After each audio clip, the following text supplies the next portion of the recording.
everybody, and welcome to the Absolute Football Podcast first ever episode of Absolutely Lower League, a show that is dedicated to the EFL Championship, League One, League Two, and of course for people like me, the National League. But of course, I could not talk football on my own. So a familiar face that we all recognise from the Absolute Football Podcast, it's Sam. How are you, Hello, Sam? Hello, Char. I'm very good. I'm very excited. And you're hosting as well, so I can just sit back. I've got myself a latte. It's all going to be fine. No, we're really excited. We've been talking about this show for a while. Obviously, we do the Absolute Football Podcast on a Monday every week. We've done little bits on the EFL, but it's really exciting to have our own lower league show. And Char hosting and two fantastic gentlemen below as well, Char. So I won't take up any more time. Let's introduce these fellas. Yeah, so first of all, we'll go with Scoops. Scoops, a lot of you probably will recognise. He talks a lot of football. Tell us a bit more about yourself, Scoops. Who do you support? I talk a lot of, I won't say that first show. But yeah, I'm a Gillingham fan. I stream FM and used to do a football show myself, so I absolutely love talking about football. So I'm privileged to be here. I do appreciate it. And how are you as well? I feel really rude. I've not asked how you are. Terrible, but I'm getting there. And to the bottom corner as well, we have got Anne. Anne, tell everybody who you support.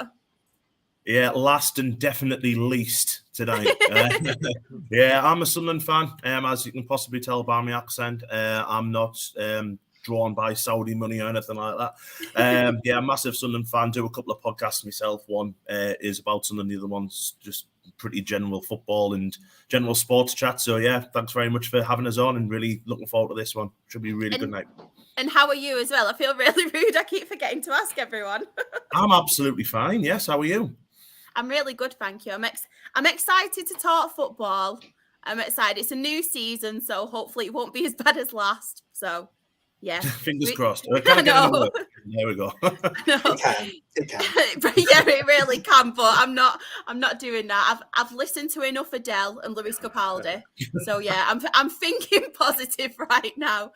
But should we make a start on talking some football? I think let's do it. Let's do it. We are, of course, we're just bringing a couple of people from the chat as well. We are live on YouTube and YouTube and Twitch and Facebook. So if you want to interact with us in the chat, please do. Lisa is here with us. Good evening, Lisa. Simon here as well. Good evening to Simon. Glenn is here from the Sky Blue Hub, and Lisa again is saying hello to everybody. We're just a friendly group already within this. Do let us know in the chat who you are and who you support. We want to get to know you as well, so don't miss out from that during the show. Should we start with the Championship? Let's do it. So we have got the relegated teams from the Premier League. We've got Leicester, Leeds and Southampton. Promoted to League One, we have got Plymouth, we've got Ipswich and we've got Sheffield Wednesday. But the question is, what do we all think? Do we think they're going to have a good season? Do we think it's going to be a bad season again for them? So we will start with Leicester. And what are your thoughts on Leicester? Do you reckon they'll have a good season? Do you reckon they'll stay in the Championship? What are your thoughts? Burnley Part 2, basically, with Leicester. Yeah. They've lost. Obviously, they've lost the likes of Harvey Barnes, Yuri Tielemans. There we go. He's made a mistake already. I told you I was the least. James Maddison, everything like that. But you look at the boy, like Harry Winks, Conor Cody, Callum Doyle, who was massive at Coventry last year. We had him a couple of years ago in League One for Sunderland, and he is going to be, a Premier League player, probably play for England, fantastic footballer. And you just look at the amount of money they've got for, the likes of Barnes and Maddison. It's the end of 90 million. They're getting parachute payments coming down from the Premier League. They're already, 150 million quid ahead of pretty much everyone else in the league. I just cannot see, them not getting into the top two. And to be honest, I think it might be everyone's just catching up for second place. I just think they'll be away and gone by Christmas and doing Burnley again. And it to me, it's a little bit of a shame. And I will personally stop the parachute payments. I really do think it's unfair. You're seeing the likes of Borough and Coventry and us as well, who fought really hard last year to get in the playoffs, and then three teams are coming down and getting boatloads of money to try and get them back up again. I've never really agreed with it. So we'll see what happens. But yeah, I think Leicester will be comfortably the winners of the championship. So sorry to spoil it for everybody else. To be fair, I'm probably more the opposite. I think that out of them, I think Leicester are going to struggle because I think Leicester and Southampton, both sides haven't been out of the championship game for a good number of seasons now. And, it's kind of one of those shocks, isn't it? Coming back to the championship, I know look at the signings they've made, Harry Winks and so on, all Premier League players, but not massive amount of championship experience. It's not an easy division, you know that. And for example, it's not an easy division to get out of. And I think with the investment that you're seeing, like Cov bringing in Ellis Sims, he's been quality already this season in pre-season. It's going to be a really competitive season. I think Leicester and Southampton are probably one of the two teams that are going to struggle this season as well. Yeah, right. I'm a bit torn, to be honest, because a bit of me thinks he will, but then I think to myself, you always get that one team, don't you, who a lot of people think are going to go straight back up, but they do tend to struggle. I think the same with Southampton as well. What do you think, Sam? Because obviously you live near Southampton. Obviously you've got a lot of friends who are Southampton fans. What are your thoughts on them? They've been a miserable bunch this last 12 months, so I think there's kind of a hangover from that there. They're really not sure yet at all how they feel about next season. Effectively, they've still got a number of players that they think are going to leave. So you've got Tino Livramento, you've got Kyle Walker-Peters, James Ward-Prowse, Nathan Teller, even sort of centre-back Bella Kotchap. There's all these sort of players that they don't feel are still going to be there, so that they're kind of finding it difficult to judge. I've got some very optimistic fans who think they're going to rob the championship, and I think they're in the category that have forgotten what the championship is like as well. They think it'll be simplistic, but they had a nightmare last season. Managers changing all over the shop. So what they need now is a bit of stability. They need to get going under Russell Martin, a completely new way of playing, and start to pick things up. But yeah, what their squad's going to look like, I don't know. I did see Russell Martin at the cricket a couple of weeks ago, actually. Oh, did you? Yeah, if he's looking for transfers there, probably not the best place to start. But, they need to see what squad they're looking at for sure before we see what Southampton are going to be all about. Yeah. I will quickly say about Southampton that you just mentioned there that their best signing in the summer is Russell Martin. I think that's a cracking coup. Yeah. You saw he struggled a little bit last year when Swansea were, round about Christmas time, and they couldn't really get a run of wins together. But then in the last 10 games of the season, I think they won 9 out of the last 10. They nearly got in the playoffs. They were nowhere in January, absolutely nowhere. And I think that's a great signing for them. Yeah, they're really buzzing with him, I think, and just because of what happened last season, with obviously they had what's his name, Nathan Jones came in, and it just didn't work, did it? And then they had a bit of a mix, and then it was Sellers, the assistant, and that was because they won a game and they got very excited. So yeah, to get Martin, I think they're very pleased with that. They're very pleased with that, but can they keep the players? That's the first question, I think. Especially with the amount of investment they put into young players in January as well. Yeah. All the famous old football manager wonder kids came in as well. Trying to build that young squad. And it was kind of, do you know what it felt like? It felt like bringing those players in was like, actually, we're going down.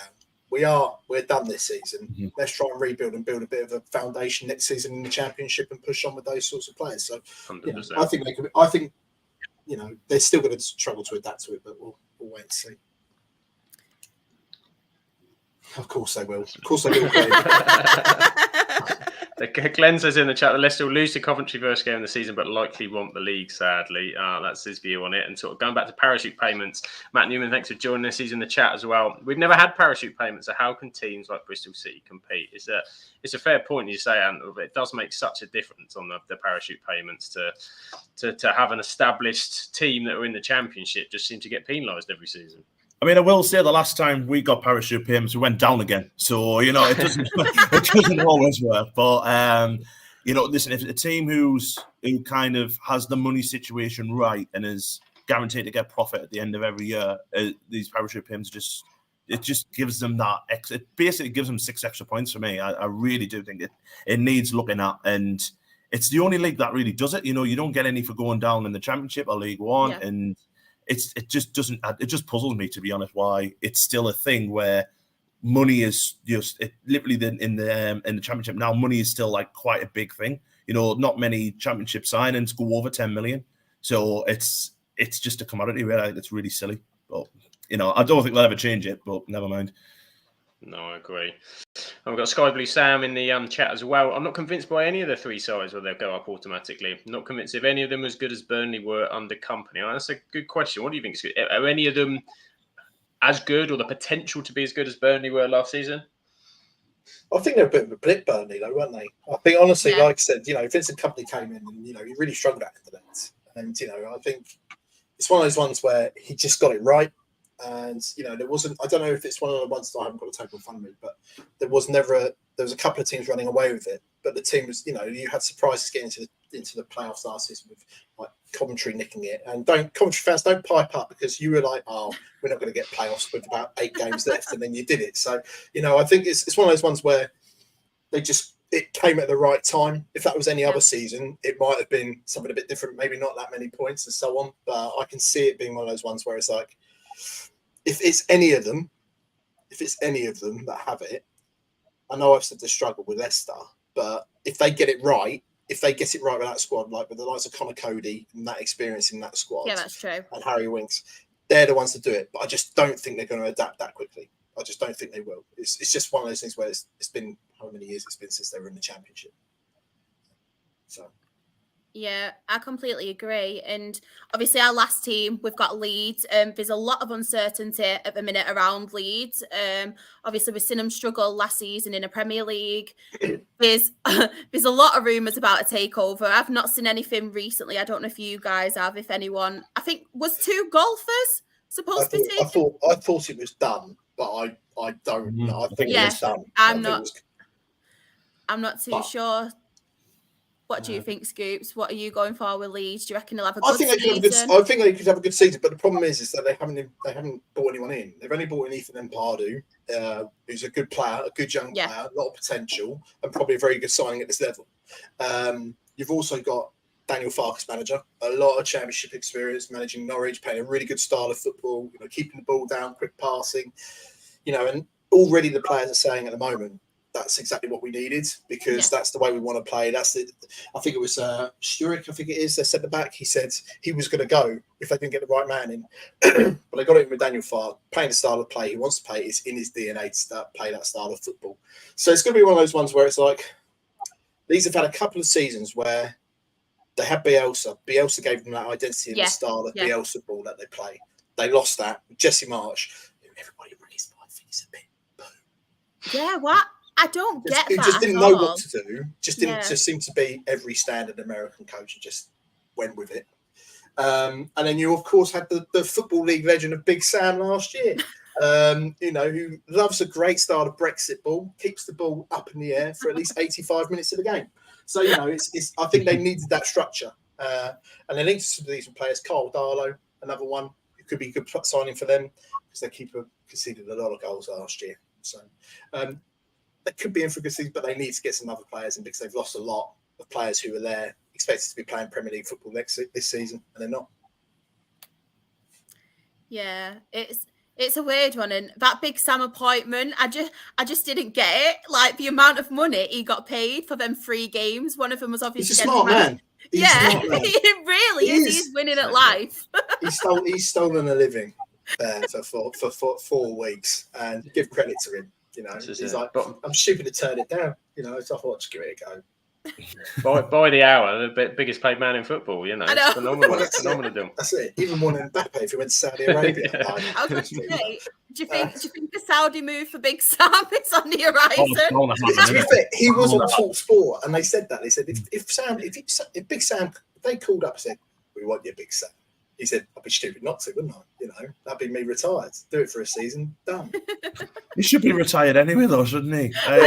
He should be. He's a right dinosaur. The amount of money he's got and the amount of bungs he's probably taken as well, and he really should be happily retired on the Cayman Islands somewhere, shouldn't he? It's madness, absolute madness. The amount of teams last season, we brought managers out of retirement. We obviously had Warnock, we had Big Sam, obviously Roy Hodgson again back at Palace. But poor man was probably on a beach celebrating his retirement, and then he gets a call off Crystal Palace. He was sat there in the bus stop outside Selhurst Park. That is, I want my job back. and then they went, come on, it's your turn. Like, came in with this plastic bag. He was like, yes, I'm back, lads. He was sat in the cafe, wasn't he, with his cup of tea. The one in the corner going, I've got a story, or let me tell you a story about how I made Wilfried Zaha what he is. Yeah, exactly. You're like, yeah, all right, mate.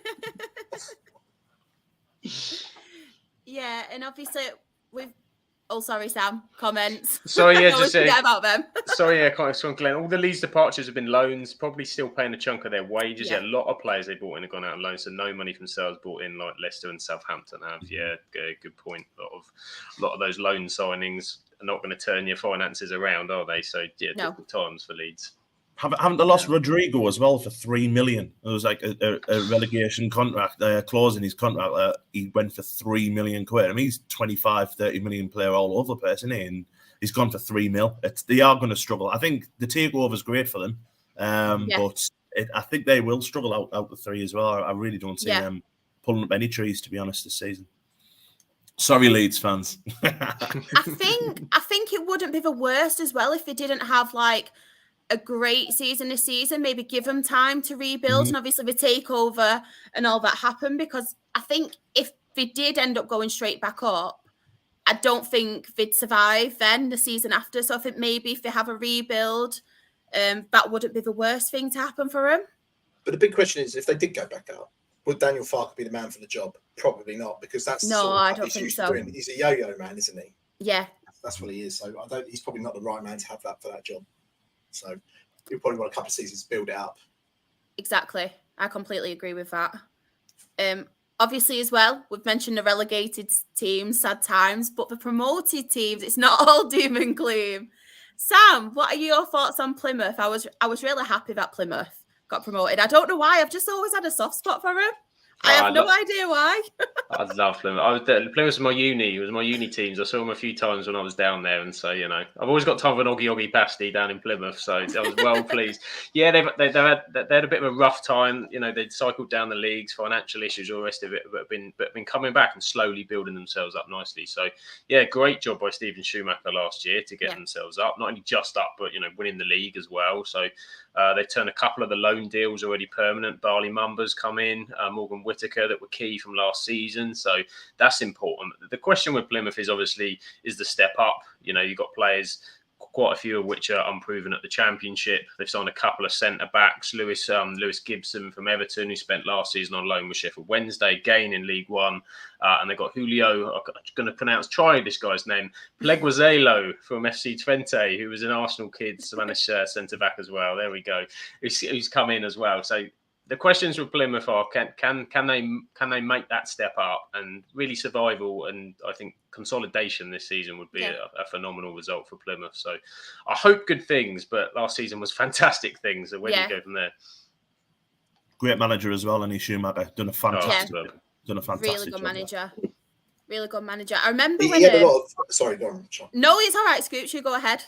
I was just going to say, it's massive booster feel as well there with Ryan Lowe. Ryan Lowe was doing a fantastic job there. And you could say he was overachieving. They were thereabouts the season before, and they bustled it massively on the last day of the season before. So, I think to come in there and to achieve that so quickly after having to fill Ryan Lowe's boots, he's done a fantastic job. And surprised he's not been picked up by, I think even Swansea were looking at him, weren't they? Yeah, I think it was. When obviously Russell went to I call him first names, me and Russell best mates. Russell Martin went to Southampton. So he's going to be, if they start well, if they're mid-table, when it gets to around the midpoint of the season and people start losing their job higher up, he could be one that they'll be looking at. Very similar to probably Robbins at Coventry. Don't send any death threats, Coventry fans.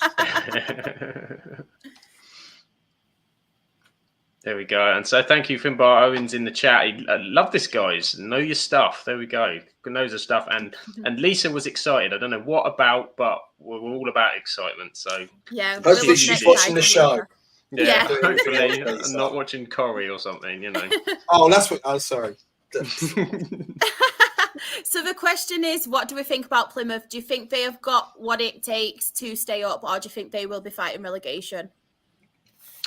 I think they'll be the ones that probably do do better out of 3. Yeah. And Ipswich as well will be similar. There'll be a couple of places between Ipswich and Plymouth, definitely. But they'll be safe, I think, this season. I think there's worse sides in that Championship this season. Yeah. I they agree. get 12th or below. Yeah, that'd be a fantastic season for them. But getting Ballymumba back is a great signing for them. He's a very, very good footballer. Started at Sunderland and then went to Norwich, and we were absolutely fuming that we got rid of him.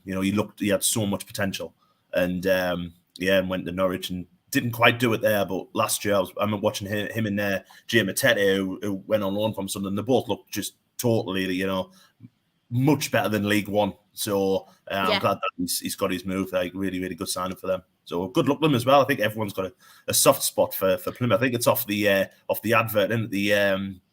Was it the car insurance advert where Paul Green Whitehouse Army. Green Army. We're all stupid for that.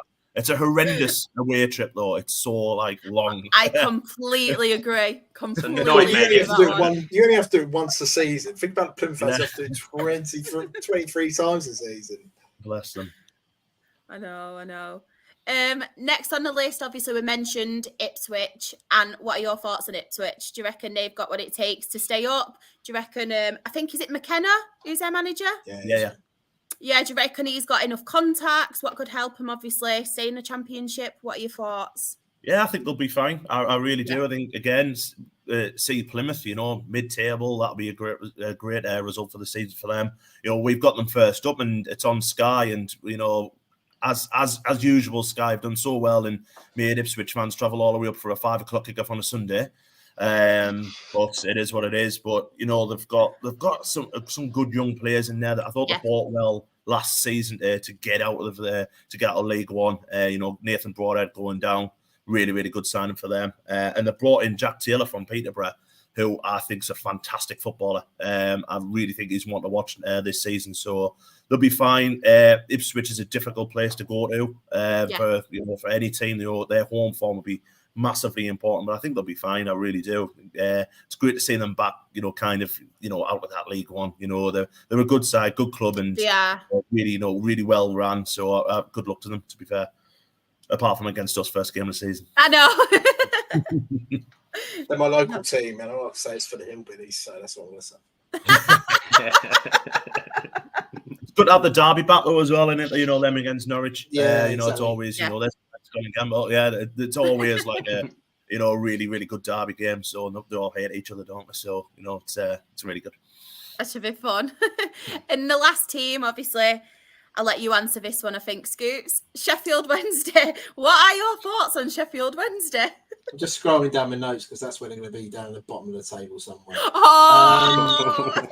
But they are. I think it's one of those ones where they've done fantastic to get promoted. Darren Moore, he's I appreciate. I know a couple of, well, actually, to be fair, I know I said it before we went live. Never met a Sheffield Wednesday fan, but I know one online who's absolutely hated Darren Moore. But he managed to get them promoted through the playoffs.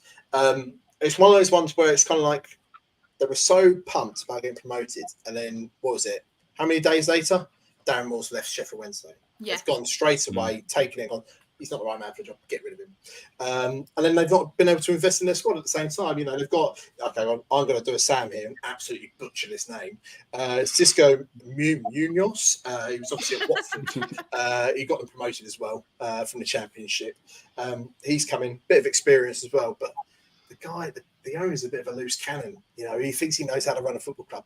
He doesn't know how to run a football club. And they've only actually been able to bring in Reece James as well, left back, who was there with them last season.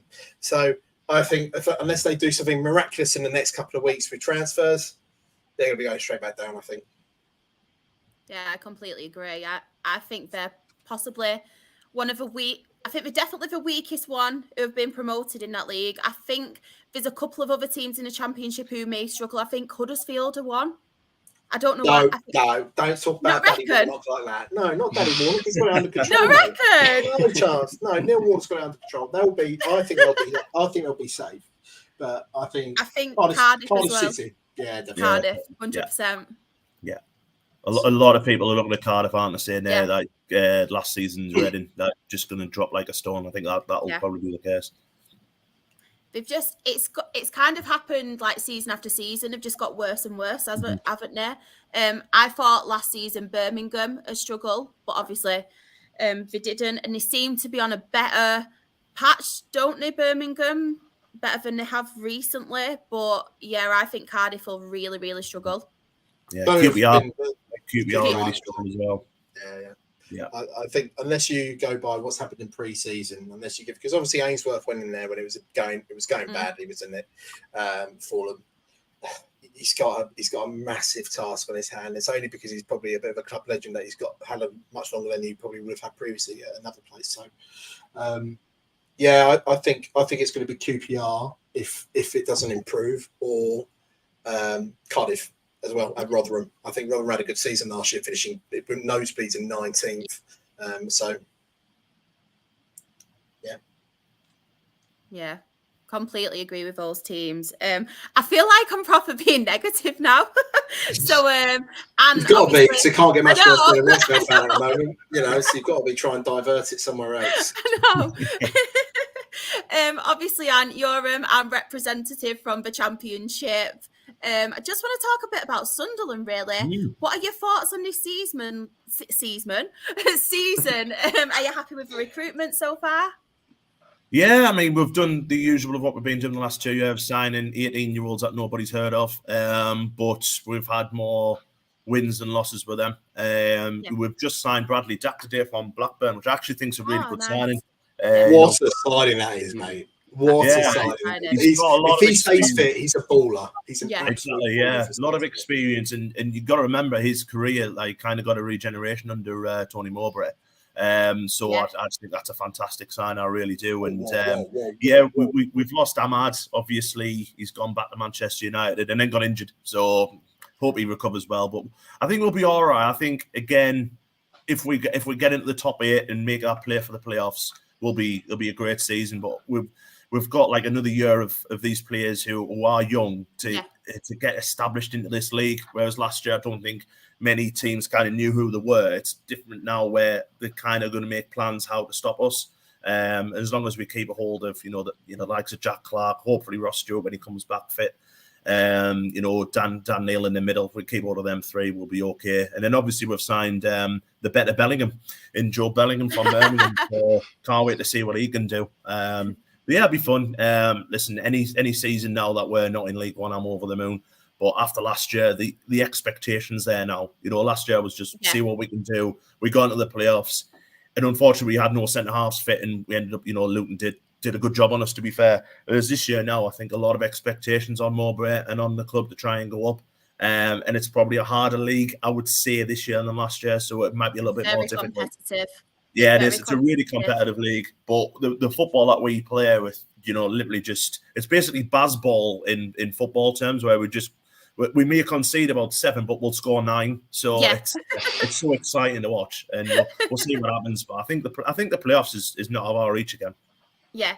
Will that be your hopes for this season? Is that like kind of your target as a Sunderland fan, like playoffs, and you're happy? Or do you think after last season, like you said, do you think you are expected to get them? And do you think Sunderland fans expect to get them or go that one step further? So I can't see West Brom being as bad as last year. And I can't see, obviously, Borough made a really, really good recovery getting Carrick in. But Norwich are the same. Swansea, I think, will be back up there as well. Watford, although Watford haven't signed anybody, so they're probably just as bad.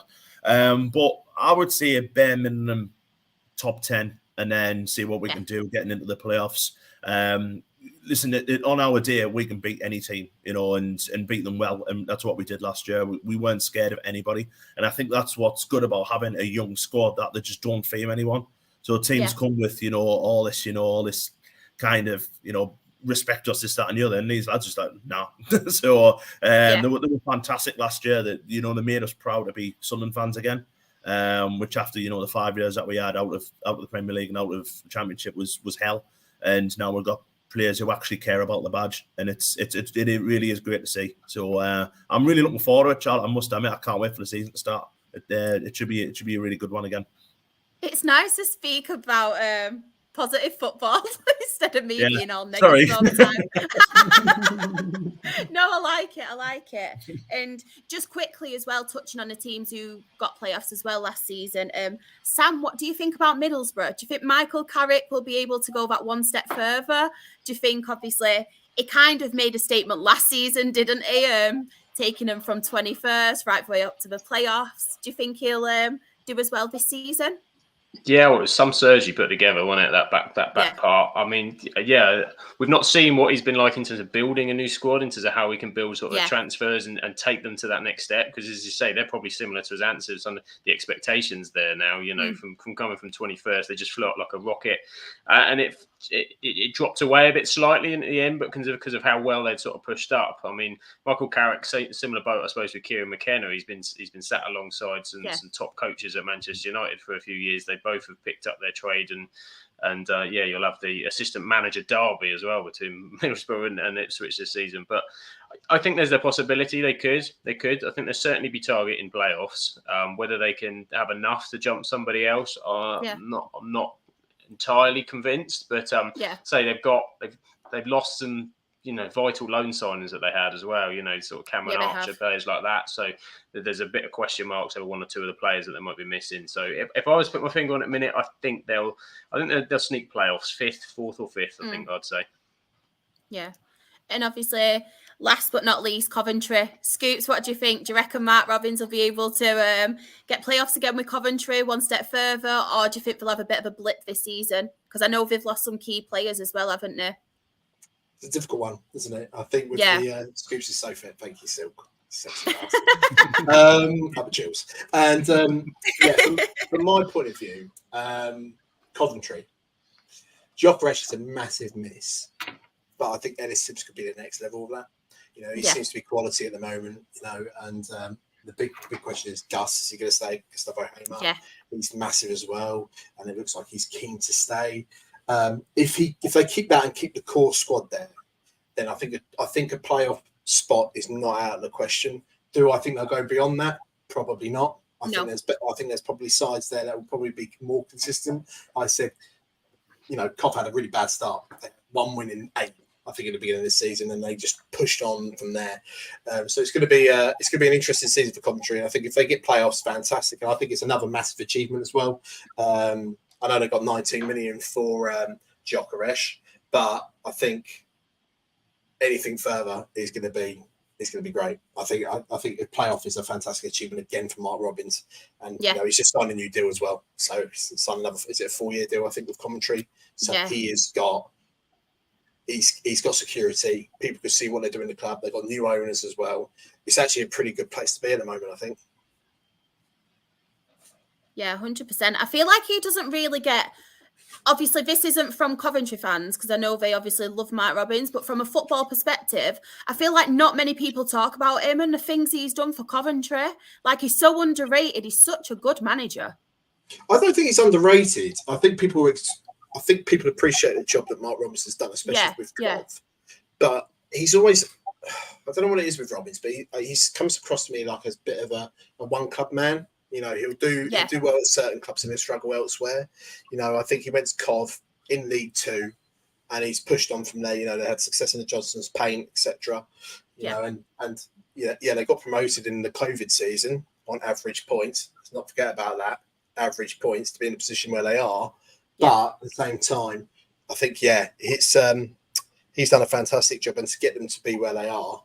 And I went and seen him a couple of last season. Not last season, season before last. Saw them a couple of times play, and they played some fantastic football under him. Quick passing football. As well, they didn't need the ball to look dangerous. They just hit them on the counter attack and look dangerous through that. Especially being Fulham 3-1 when they went up that season as well at Craven Cottage. They just went on last season. So he's done a fantastic job. But I think it might put people off him for the job, because they could be like, he's probably more of a project man, not a success man. If that makes sense. Yeah. Do you reckon there's a lot of pressure on Coventry this season because of where they finished last season? No, I wouldn't say so. No. I think they're one of those ones where it's very much like, if they do well, they do well. If they don't, it's Coventry. At the same time, they've got so much potential in the side that they are. and the stadium, location, and the city as well. Yeah. They've got the potential there, but again, you think the growth they've had over a few seasons. Coventry fans are going to be obviously disappointed because obviously losing at Wembley last season. But I just think with the other sides in there, you could probably say, okay, if you miss out on playoffs, it's not the end of the world. Move on for another season. Yeah, completely agree. Completely agree. They will have to change the way they play a little bit with Ellis Sims coming in. Because Ellis Sims is pretty much a poacher. You know, like we had him last year on loan. Fantastic player, don't get us wrong. Really massive potential. But with Gokares was by far and away the best striker in the league last year. And losing him, it is big. I think this. I agree with the comment that just got put on there. They've spent the money very well. And they've kind of gone from being a real basket case club to getting their act together a little bit, haven't they? So as much as there is this kind of, you know, rivalry between Sunderland and Coventry, I do wish them all the best. I really do. I think they'll be all right. You won't be allowed out. And then go ahead to come back, haven't they? You won't be allowed out in something saying that, will you? I think it's more their side than our side, honestly. It really is. It's all our fault. But yeah, no, I agree. And also as well, one player who absolutely looks an absolute treat is Sakamoto. He is a fantastic player. And I think that's where it's a really good point about Ellis. Like you said, he's more of a poacher player. But what they've done is they've got more creative players around him with Sakamoto, Gus Hamer just behind as well to actually give him the opportunity to be a poacher. Whereas Gyökeres had to make a lot of his chances himself as well. Yeah, completely agree. Right. Let's have a look at some opening fixtures quickly. I've not done a button pressing before, so it might end up going to a different slide. So I will pre-warn you. So anyone in the chat, I am sorry if I end it. Yeah, there you go. Yeah, we've done it. Look at that. So, I know, I've done it. So we've got some. Do you know what? There's not an easy fixture really in this league. You're still looking at it. There's some really, really competitive games this season. Do any stand out to anyone? Obviously, Sunderland, Ipswich. What do you reckon for that? Anne, do you reckon you'll get a win? If we're wanting to go up this season, then we've got Ipswich at home and Rotherham away. Ipswich and Rotherham at home. Our first two home games. That's got to be 6 points. You know, playing sides that a team that's come up and a team who I think will struggle this year. So I think that's for me that's a must win. Well, not a must win, but it's one where you've got to be looking at getting 3 points if you want to get promoted. I think I'm just looking at that. What a game Stoke and Rotherham's going to be, guys, isn't it? Yeah. What a match that's going to be. Wow. That's sarcasm. But looking at that, look at those teams.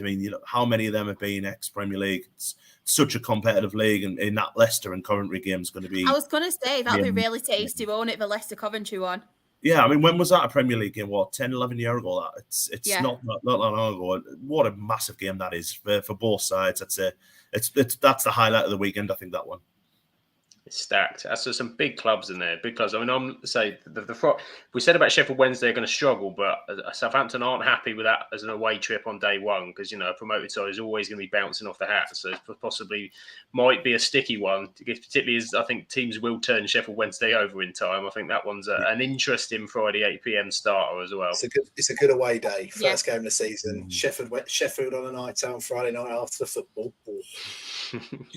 Again, well done, Sky, making the Southampton fans travel all the way up for an 8 o'clock. I know. That's it. And the other one, like I said, what's the name? Silk said in there, Plymouth versus Daddy Warnock. Oh, he's back at Plymouth. Oh, that's going to be unreal. It's going to be unreal. I think, and also as well, Matt Newman's he's a Bristol City fan. He's quite confident in their season this year, especially with the pre-season they've had. They've been smashing teams left, right, and centre. So Nigel Pearson, obviously managing there. So we'll see how he gets on. They've done well in the transfer window as well, getting some half-decent players in. So yeah, kept hold of that young lad. Is it Alex? I can't remember his surname now, but they've kept hold of him so far. And then he looked a player last year. Alex Scott. Yeah, he really did look a player. We had to stop him. Luke O'Neill had to jump on his back. That stopped him. But he's a very, very good footballer. Yeah, there's some really, really good games. Sam, I think we're going on to the prediction leagues now, aren't we? Done some. We are. Yeah, we've been busy on the old Twitter, if you've seen, with the old polls going out last year. I didn't realise how long it was going to take. I'm telling you, we've been polling left, right, and centre. Things haven't been going like that since International Track and Field on the PlayStation. Literally, it's been absolutely bonkers last couple of days. But we've got them all in. So we wanted to get the views of the fans and people on Twitter in terms of where they think their teams are going to finish. So I had to ban them into 4 because Twitter restricts you to 4 options in terms of the polls. So teams up here we've got here. So Birmingham, some we haven't spoken about too much. Their fans believe they're kind of looking at more a bottom half finish, 13th to 21st, with just under 45% of them thinking they'll finish there. Second to that is 7th to 12th. So Birmingham are fancying a mid-table finish. Blackburn think they're going to be 7th to 12th, just outside the playoffs, 46.5%. Bristol City's pretty even, to be honest, pretty even across the board. They're not really too sure in general, but the majority fell amongst a 13th to 21st place finish. Cardiff echo what we've said in terms of their relegation. I mean, you can see as well optimistic and pessimistic fans with these polls as well. There's not too many that have gone, but the ones that have gone for relegation really fancy it. So Cardiff, more often than not, have gone for the bottom, where Coventry in reverse do think that they're going to be on the confident bunch, shouldn't they? Yeah, very confident bunch. I mean, there's only 6% think they're going to be in the bottom half. It's all absolutely lopsiding towards. Makes me hate them even more. No, I'm joking. And then you've got Huddersfield. Huddersfield think they're surviving, 47.9%, just above that relegation zone. Whereas Hull and Ipswich think they're looking at a top half finish. I mean, anything there that stands out as a shocker, or that you think, yeah, they're bang on the money? I think Blackburn. Yeah, totally agree. Yeah. I mean, I don't see them being up there. No. I mean, looking at you feel sorry for Cardiff fans already, don't you? That 40% of their fans think they're going to go down. I mean, just write the season off already and just stop now. You know what I mean? It's basically Rochdale fans, aren't they? That's what they are. They're all just sitting there going, oh yeah, depressing, yeah. But no, what you say about Blackburn is really important, because obviously the owners obviously are Jenkins. Is it Jenkins, isn't it? I think it is. But they're literally in trouble at the moment, because obviously the Indian government is saying you can't invest in foreign, you're going to get taxed more. So basically Venky's that's it. Venky's have said they're not going to invest in the club because it's going to cost them too much money. So John Dale Thomas has said, well, if you're not going to give me money, I'm going to go. So they're going to be one of these clubs that aren't reinvesting. And they were unlucky to miss on the playoffs last year with obviously on the last day of the season. But I don't see him being a 7th or 12th. I see him probably more 13th, 21st more than anything. Yeah. You've got to think as well with Bertrand Diaz leaving as well, and he was by far and away their best player, wasn't he, last year? Scored a lot of goals for them. I think Sam Gallagher's away as well. So there's their 3 strikers from last year have all left. So they've got to bring them all back. They've got to replace all them, and I just can't see it. I can't see them being in the top half at all. I to be honest, I'd have them as contenders for relegation, the way that I think are not going to be able to spend any money. It's quite a worrying time, I think, if I'm a Blackburn fan. Yeah, I completely agree. Yeah, there we go. And so they're fancying themselves. So more love for Scoops in the chat as well. Just a 60 man. I pay a lot of people for these comments, you see. All these bots come in. No, stop it. Moving on to the other predictions in the Championship, we've obviously touched on Leeds and Leicester, and Leicester fans are very, very hot on them going back up. 87.9% think they'll be in the top 6. So I mean, top 6 gives them a bit of leeway anyway. Middlesbrough as well, thinking that they're going to be up there. Another team we haven't touched on too much, but just missed out after a bit of a failure on the last day was Millwall, of course, last season. Millwall, their fans think that they are destined for a top half finish for sure, potentially playoffs as well. What do you think about Millwall's chances? Is that a possibility, playoffs this time around? Yeah, I think so. They're another one that might sneak in last day of the season. They just did the opposite this year, didn't they? And I think as well, another manager that you've got to look at, who's a brilliant manager, is Gary Rowett. I think he's a good manager. He was doing well at Birmingham as well when he was there. Did a fantastic job at Burton as well. I think he's a brilliant manager, and he's done a fantastic job with Millwall.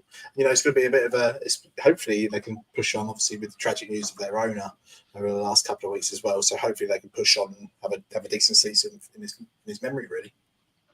Yeah, definitely. And so their fans think that they're going to. They seem to echo that sentiment that they can use and push up the league. Norwich, of course, had by all means a shocking season compared to their predictions probably last season. They fell well away, and they think that they're going to be finishing top half, but not towards the playoff positions. Plymouth, their fans are back in. They're back in safety. They're back in that 13th to 21st, which kind of echoes what we were talking about.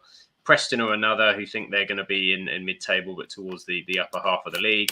And QPR think they're going to survive 13th, 21st, but there is a lot in that relegated portion at 43% relegated and 52% 13th to 21st. Just 0.9% of QPR, Twitter fans. It's not necessarily QPR fans who are quoting on this. There may be one or two chucks Loads in of there. Fulham fans put that in. Loads of Fulham fans. So let's have a bit of a giggle. Sounds like QPR. Let's have that. They could make it. And the final 8 teams we have here, Rotherham think they're going to be 31st to 21st. Sheffield Wednesday really aren't fancying the chances at 51.6%, saying they're going to be relegated. Southampton are another optimistic bunch, 78.4% that they'll be top 6. Stoke think they're going to be bottom half with 48.8%. Your fans, Ant, there you go. Think they're going to fall just outside, but there is a fair portion that sit within the 1st to 6th bracket as well. So some positivity that you're going to have another good season. Swansea was one we thought might sort of pick up a little bit, but they're back in bottom half finish. Watford, who knows, with players, with managers, it's such a turnaround with Watford. You never know. They're not brought anybody in yet, but it's not to say that they won't. 54.8% in the top half. And West Brom, it should be 49.1% is the highest actually there, 7th to 12th in the top half finish for West Brom. Get your red pen out. Error. There we go. Error mistake. My fingers have broken off by this point, so I was just whatever you get is whatever you're going to get. Lost the will to live. I don't blame you. You know, that's it. I think like Swansea, if they had Russell Martin in charge, they'll be challenging for playoffs. Yeah, big change. They'd be my tip to go up, to be honest, if they had Russell Martin. I really fancied them this season, and it's just to be fair, they've got Michael Duffin, haven't they, from Barnsley, which is a very, very good appointment. So it'll be interesting to see what they can do there. I will say, any Watford fan who is saying that they're going to be in the top 8, it's not going to happen. I don't think. They've got to have this consistency where you've got to keep a hold of a manager for a year. You look what happened with Rob Edwards last year. They jumped the gun far too quickly. He wasn't doing a bad job. He's went to Luton and got them promoted. So they've just got to. And the problem is the owners and the chairman and that they do not have that confidence in any manager. So it's just going to be. It's not going to work. It's not going to happen. It's fantastic to see Rob Edwards, 12 months, has gone from League One with Forest Green to Premier League football. Exactly. Yeah. The serial jumping at dreams the right do come time, true, kids. Snaps at the right time. Well played. We can do it. We can do it, everyone. There we go. Are we ready to move on? We're going to move on the league, Charles. We're going to move. I know. We're going to move on. We're going to move to on the League league. One. Exciting League teams. One. League One. I'll chuck this up here as well. So League One, we'll go through the promoted teams again. We're starting with positivity, aren't we? We'll keep on with the positivity, and I'll come to you, Scoops, with Leyton Orient. Leyton Orient stepping up to League One. What's your thoughts on Leyton Orient and their chances in League One this season? Yeah, I think Richie Wellens is fantastic. He's done a great job. He's one of those guys who had a couple of League One, League Two jobs and just didn't find it right at the right time. You know, he went from Doncaster and so on, Oldham. And he's never been done very well in League One, so it's going to be a bit of a challenge. I think realistically, he did well to get him promoted last year. A good side. He's invested well. Especially with getting Joe Piggott in. He was linked to Gillingham as well. Joe Piggott in on a free from Ipswich, a good player to score at League One and League Two level. I think they're not going to set League One alight. I think they're probably going to be around about maybe a 17th, 16th place finish, which I think would be a great achievement for them as well. Because I don't think League One's mugs league this season. I think there's a lot of difficult sides in there still as well. Yeah. Yeah, I think you're right. It's not an easy one to jump straight up from a season like that and suddenly be fighting up, is it? A consolidation season would be a real strong for, I think, any of the teams going up. I think we'll be happy with that. It's very difficult. Of course, League One having the most changes in the league as well, with sort of three coming down, 4 going up. You've got 4 that go down. It can quite easily, you can get dragged into that bottom period and sneak into a 21st, 22nd spot. So yeah, Leyton Orient would be happy to, I think, maintain a 17th place finish. You would think amongst their fans. So do you think they'll have a good start, or do you think it will come later on, Scoops? I think it'll be more of a consolidation, really. They'll probably be aiming to win their home games, and that's it. You've got some tough away days. Like you probably look at that. Like I'm looking at the league table right now. You've got Bolton, Derby, Portsmouth, Reading, Barnsley, Blackpool, Charlton. They've all played for Premier League football in the last 20 years, apart from obviously Barnsley. But they've all been up there in that realm of a challenging side and massive sides there as well. So I think they're ones that'll be, if we win more home games, grab a couple of good wins on the way away from home, and the odd point here and there at some good sides, they'll get to the 50-point mark, because I think it'll probably be more on bounce of last season's successes more than anything, even though Gillingham smashed them 2-0. So there you go. Leyton Orient are going to do all right. That's the verdict here. Moving to another promoted team. Ant, what's your thoughts on Northampton? Northampton come up joining League One. I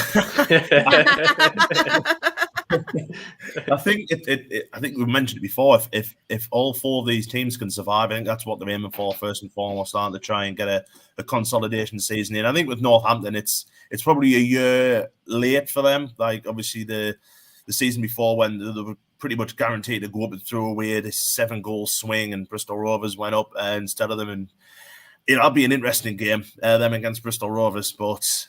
Yeah, we'll see what happens. I know that their home form is very important. They get a lot of 1-0s, don't they, at home, and they'll have to try and do that again this year. Try and keep a lot of clean sheets at home, because I think away from home they might be whipping boys, to be honest. Sorry, Northampton fans, but see what they can do. If they can stay up, it'd be great for them. But I would have them as a bottom 6 side. I must be honest. Yeah, and so those 1-0s that they get in League 2, are they going to be able to maintain those 1-0s, or are they going to come 0-1s, isn't it? It's exactly, yeah. It's a completely different league, isn't it? And I think with what Scoop said before, with a lot of sides in this league now, we're ex-Premier League teams and ex-Premier League players. That top 6, with the likes of Derby and Portsmouth and Peterborough and all that. They're going to be hard. It's going to be a lot harder for them. So we'll see what they can do. But I do fear for them. I think it'll be a season of struggles. But if they can win more than what they lose, then that's a good season for them, I think. Yeah, absolutely. And so Mr. Luke agrees in the chat. Teams like Northampton, Leyton Orient, Carlisle, Stevenage have the main end to stay up. They certainly do. And of course, mentioned there a team that I'm going to come to Charlotte on, Stevenage, who you had a prediction or two last season. We won't call out what you said would happen with Stevenage and where they would finish, but they went up. So I don't think she was the only one. I don't think she was the only one, to be fair. Yeah, I'm actually really scared to talk about them. I don't want any more Stevenage fans coming for me. But do you know what? I actually think they will surprise us this season, Stevenage. And I don't know if I'm the only one who thinks so, but I think they will have... I don't think they'll be in the playoffs or anything, but I think they'll have a comfortable season. Out of these teams, I put them as my dark horse. I put them as my dark horse purely because of the manager, Steve Evans. I hate to say it. And I was just about to say, this manager really, really well, don't you? Well, to be fair, as a Gillingham fan, for 3 seasons, he got us into 2 top 10 finishes in League One. And then the season we went all to pot, so we had no money left. He jumped ship. We did jump ship, got to put it. But he's one of these ones where actually, they've invested really well. They've got some good players in as well. They got from Gillingham, Alex McDonald, fantastic at set pieces. Yeah. That's the thing, and we know with Steve Evans' side, going to make the most of big men up top and some set pieces, and they're going to do that. And I think they could be in for a good season this year. Unfortunately, I say unfortunately, I think that's a fair comment, but I think they'll probably be, like you said, I could see them doing a top half finish, not top end, but maybe a 12th or 11th spot, which would be a fantastic achievement. Yeah, I completely agree. I think some of the recruitments as well, what obviously they've brought in, I think some of them have championship experience. I think the only negatives that there is obviously they've sold Danny Rose. I think has he gone to Grimsby? And Luke Norris has obviously gone as well. So it's just a front lineup. But they were very average League 2 players. Exactly. Luke Norris he played for Gillingham. He showed spells of it, but he was all right set pieces, and that was really it. And I think there's some good signings in there. If Harry Anson, Nathan Thompson as well from Peterborough, maybe 32, but he's a decent player for this level as well. And Nick Freeman, he's got League One experience in there, and that's what he needed to do. And hopefully the likes of Elliot is coming back as well. I think he's a brilliant player. He was doing fantastically in League Two, but unfortunately injuries stopped his season last year. So hopefully he can come back and do something in League One. Yeah, I completely agree. Yeah, so it could be the case. Stephen is a lot of people's dark horses, I think, to be out of the promoted teams, the ones that are going to jump across. So, of the last of the promoted teams obviously came up through the playoffs. Carlisle, what's happening for Carlisle this season?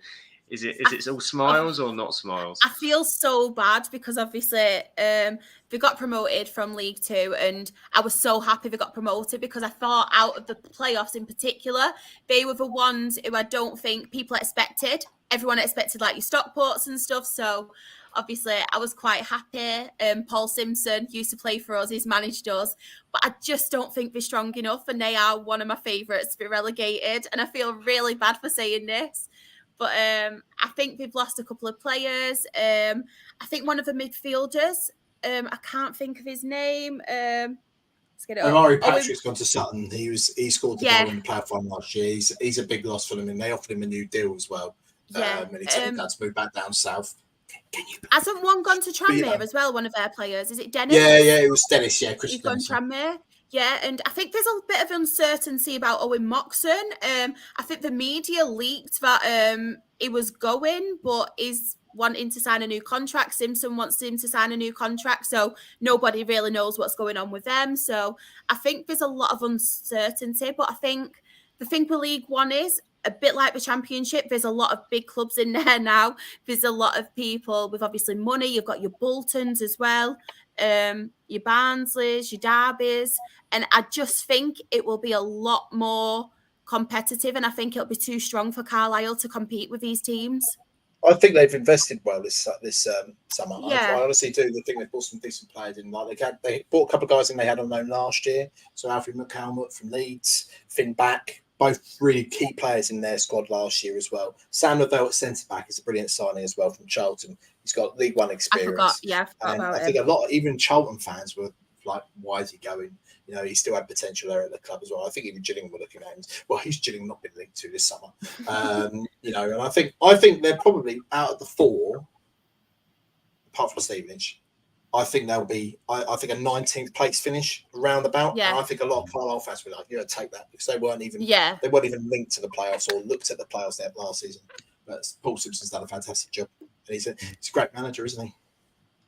It's a hard ground to go to as well and get something that they've always been very good at home. And just looking at the signings, actually, they've signed Dylan McGeoch, who was at Sunderland in League One, and didn't quite kind of have the anything really. He got injured quite early on, and then he just didn't have the physicality for that league. And I do worry about him in that league. But to be fair, they'll be all right. I think they'll be all right. I agree with Scoops out of the two. I think Stevenage and Carlisle will be okay just for home form and how hard their grounds are to go to and get 3 points, to be fair. So, yeah, best of luck. They're kind of in the northeast-ish. So, it's somewhere. It's above Peterborough, isn't it? Yeah, so somewhere. So, yeah. It's also one past Peterborough. As soon as you hit the big McDonald's sign, that's it. That's north, isn't it? It's a fantastic drinking venue as well, Carlisle. Anyone who's in League One to go up there, it is nice. There you go. It's a bit of a trek for me in Southampton, so I might miss the Carlisle away one if that's all right with everybody. No, do it. That's the one. That's the full weekend, that is. If I've got to go to Plymouth, Sam, you've got to come to Carlisle. Fair enough, yeah. Fair enough. So Carlisle, we think just about might be okay. Charles not sure, but we'll flick the other way. We'll look at the team that we do know that will be bottom come the end of the first weekend is Wigan Athletic, of course, with a points deduction coming down from the Championship. So they start with a handicap before they've even begun. And how do you see that playing into their season?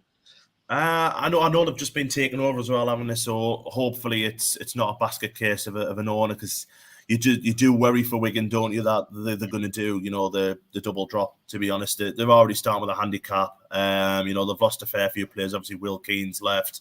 I think Watmore is going to Coventry. Which I think is a great sign for Coventry. you know what? I do think they'll go down again. I think Maloney is a good manager. I really do. I think he did very well when he came in last year, and probably should have come in 3 or 4 months earlier. But I wouldn't have got rid of. There was a guy before Toure. Was it McAnthony or someone he was called? The manager before. No, it was Liam Richardson, wasn't it? I mean, and he did so well. Yeah. He did so well with Wigan, getting them promoted, and he did all off the pitch as well. Obviously, helped save Charlie White's life when Charlie White had a cardiac arrest, and I do feel he was very, very unfairly treated there at Wigan, and they just haven't recovered from that. They shouldn't have done it. They haven't recovered from it. Yaya Toure coming in was doomed to begin with, and now they're obviously they kind of pay the players on time. The takeover hopefully can give them that little bit more stability. But if they survive on the last day of the season with a cheeky 1-0 win, that's a great season for them. I really do fear for them, to be honest, and I fear for them as a club in general, to be honest. So I've put the moppers on. I'm really sorry, but yeah, it's a horrible thing. Did you see the 2 players that said they're not playing for the club anymore? Is it Jack Watmore? They said that they're because of the whole paying situation. They said they're not playing anymore. And because the fans were so annoyed at it, they leaked that he was having an affair with somebody else up north as well. So they leaked it all over Twitter saying that's what you get for leaving the club and stuff like that. Wow. Allegedly, before anyone tries to take it to court. Wow. Yeah, Tom Neal has left as well. Mr. Luke's put in there. Yeah, he has. Chesterfield. That's a fantastic signing for Chesterfield. I mean, that's mad, to be fair. They've got Wilgring as well, haven't they, at Chesterfield? I was going to say, they're going to tear it apart. Let's not talk about the National League now, Charlotte. You get your 3 minutes at the end. We'll get there, Charles. Don't worry. We will get there. We will get there. And what do you think as well on the points deduction itself? It's a horrible. Every fan likes to start the season because you have the optimism. Everybody starts in theory on a blank check, but you don't if you're Wigan. You've got to. So even if you get a couple of wins early doors, you're still kind of looking up, going, "Oh, we're bloody miles away." Yeah, I'm not sure it's overly fair. Like kind of bringing on to the next season, and I know the other argument is, well, they couldn't really dock them any more points because they were going to get relegated anyway. But it's kind of unfair on, because these are brand new players that were coming in, and it wasn't their fault last year. You know what I mean? That they got points deduction, everything like that, and it wasn't their fault that the club was run dreadfully. So it's a little bit of it's one of these things that I think is a little bit unfair. But what else are you going to do? I suppose. But it is, as you said there, Sam. They need to start probably 3 wins out of 4 games just to get them into that level again, to get them kind of give them some breathing room. It's hello, Scoop's wife. but yeah, it's going to be. I just think it's going to be a really, really, really bad struggle for them, and I can't see them doing the double jump and going down again. It's sad times, I think, at Wigan at the moment, and they're over the moon that they've sold 6,000 season tickets. Like, that's shit. I'm sorry for swearing, but that's really poor. You got to think Wigan is one of those clubs, isn't it? It's unfortunately it's one of those rugby league towns as well, isn't it? So it's quite a big support for that as well. It's probably not the main sport in the town. Do you know what? It's like I look at it and I think some of the songs they've made are decent. Like Sean Clare, decent League One player there as well. I've seen as well that Max Power's gone to Saudi Arabia. Well, I wonder how much he's getting paid. And then also as well, Johnny Smith from Burton Albion. I think that's a brilliant signing as well. I think like you said, if they start well, 3 wins out of 4, get themselves on 1 point after 4 games, they've got a really good chance as well. So I think Wigan fans look quite positive now. Now there's been a takeover. Now it's actually happened. They seem quite positive. But also as well, I don't know if you saw, Rand, that your best mate's taken over at Charlton. Charlie. Yeah. Charlie Metton's gone there, and good luck to Charlton because that's going to end badly. Spoilers. Exactly. Let's make a series about it. Go on. The other charlatan that we had, Stuart Donald's taken over at Eastleigh again. So has he? He probably lost all his money at Sunderland, didn't he? So he got bought out just towards the end of last season. So he's back at Eastleigh, and Metton's at Charlton. And I mean, who gives these fit and proper person tests in the football league just really needs a new job, to be honest, because it doesn't work. It really doesn't. But they're really rich though, and they love a brown envelope. Anyway, Barry, allegedly, of course. This will go downhill. It's one episode. Exactly. Cancelled, aren't we? Exactly. We've only cracked out about 4 or 5 allegedly so far, so I reckon we're under It's par fine. for the. Fine. Yeah. We're on average. We're On average, we certainly are. Moving to another team that come down as well. Another southern team here. Reading Scoops. Reading are back in League One. Dropped down like a stone in the end of last season. Are they going back up? Are they staying where they are? What's the thing with Reading? No, I think they're probably going to be in League One for the next few seasons. I don't see them being relegated. I think some of the players that they've brought in are decent League One players, like Harvey Nibbs and Sam Smith from Cambridge. I think they're brilliant players. I know Cambridge had a bad season last year, but the good second half of the season kept them up. But I can see them being really good signings there, as well as I think it's Charlie Savage as well. He's joined them as well. Son of Robbie. Yeah. So I think they're signing players for League One. Obviously, they've got the manager who was at Southampton last year as well, which I thought was a really weird appointment, to be honest with you. The guy, I can't remember his name. It's that good. He's now a manager. Yeah, so he's now at Reading, which I thought was a really weird appointment to take that step down from the Premier League to League One. But yeah, I think they're going to be a mediocre season. I reckon a good 15th place finish of some sort. Well, they were ones that struggled for multiple seasons in the Championship. They they ran out of their lives, I think, in the end, season after season. So a trajectory was always going to happen that way. So again, a season of a consolidation probably for them is a reasonable one. I can't believe Paul Ince got a job. I don't know how that man does it. I'm being serious. I don't know how that man got a job. It's a joke. It really is.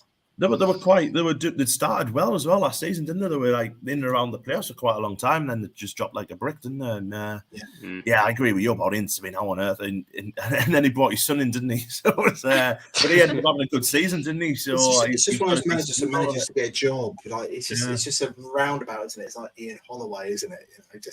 Look, he did one good job, and back again. It's like Gow. Ince hasn't even done a good job, has he? Where's Ince gone? Where he's done well? He's always struggled everywhere he's been. It was a weird one. Yeah, definitely. It was indeed. So yeah, Reading. We'll see what the fans think in a bit with the predictions too. And so the other team coming down, Charlotte, Blackpool.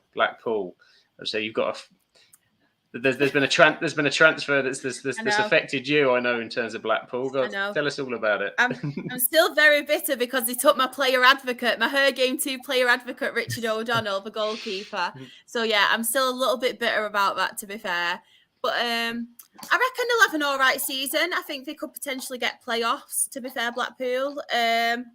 Neil Critchley's back. I think, did he get them promoted previously? Yeah.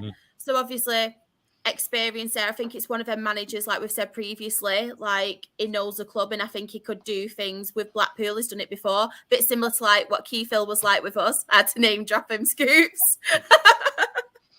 Have you ever done a podcast where you've not mentioned Keith Hill's name? Never. Just got a tattoo. Yeah. Daddy Keith. No, yeah. But yeah, obviously they've obviously got that experience of Critchley. I think they will have to obviously work on a defensive side of it, because I think in the Championship they had the worst defensive record, did it? Or was it in the football?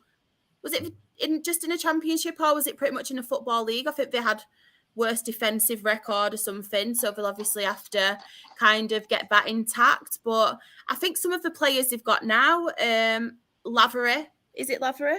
Shane Lavery. Yeah, Shane Lavery. I think he's played under Critchley before, and he's stepped up before under him. So I think that's obviously got potential. I think they've brought in a couple of signings as well. So yeah, I think Blackpool will do all right. I think they could get playoffs this season. I don't think they'll go straight back up like a lot of people are backing them to, because I think there's just some strong teams in that league. I think Bolton are one of them. Obviously, you've got your teams from last season, your Derbys, your Barnsleys as well. So I don't think they'll go straight back up, but I do think they will finish quite high in the league.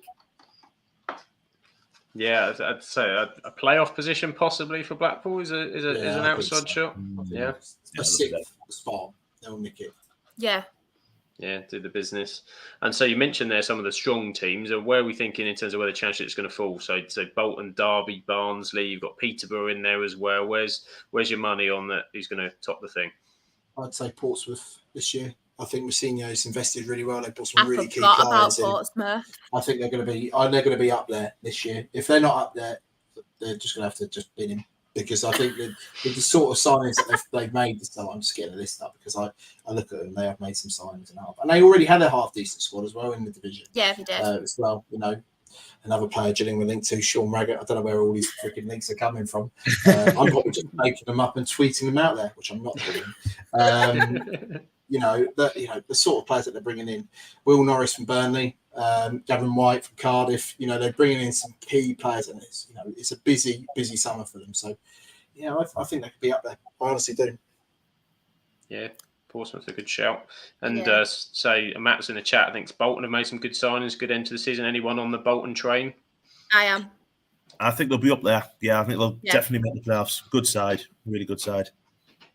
I feel like each season as well, they've just got better and better. And obviously, I think he's gotten some playing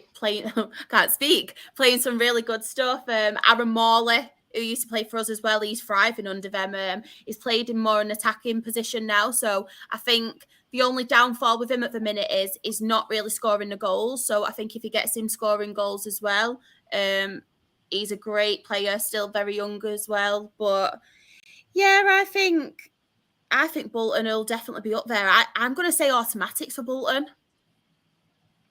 Automatic, not a bad shout. So they reached the playoffs, didn't they, last season? So one step further, they won't want any playoff heartbreak. So automatic promotion a possibility. Nobody's talking about Derby. They've got Paul Walker. Nobody really talked about Derby this season. I know they missed out on the playoffs last year, but they've got a good manager in Moore and especially, he's done a fantastic job at Rotherham. And again, is he one of those guys that's going to be, actually, I'm only good at managing Rotherham, nobody else. And that's probably going to be, he's going to give him 6 months. Or Scoops, hasn't he? He's gone back and got a couple of players. He's got Washington, Connor Washington, and I think Josh Vickers, the goalkeeper. So he's gone there, got 2 players he already likes. They were close. I think the problem was last year they drew too many games what they should have won. I think they'll be right up there this year. I really do. And they managed to keep a hold of Conor Hurricane, who still looks a fantastic footballer despite him getting a little bit older now. He still looks a great player. They'll be absolutely fine. I think they'll be up there. I do agree with Charlotte though about Bolton. I think they'll be very, very close this year. Just a team who was slowly getting better and really made. I don't know what that is. It's what the One Sheet Stadium or something it's called now. It's something daft. Yes, something like that. Yeah. But they've made that a fortress at home. There's such a good home side, and teams will struggle going there. So I think they'll be up there. I think it'll be them and Derby for me. Yeah. Obviously, you mentioned as well, Sam. You named Peterborough, but I think they will struggle this season. I think there's a lot of financial issues from what I've been reading about Peterborough. Obviously, they've got Darren Ferguson. He's been there before. We've seen him obviously get promoted with them. We've seen him do well there, but I just think the financial issues, I think they've sold some of the quite decent players as well. Was Clark Harris one of them? Harris has gone, hasn't he? Gone? So I think Jack they'll Taylor struggle. as well as from Ipswich, and he was a fantastic player for them last year. And Darren Anthony basically said, "I'm not a potless. I haven't got an endless pot of money here. I can't keep investing in this club. Yeah. We're not being successful on the pitch. Well, do you know what you need to do, Darren? Don't give Darren Ferguson a job. Exactly.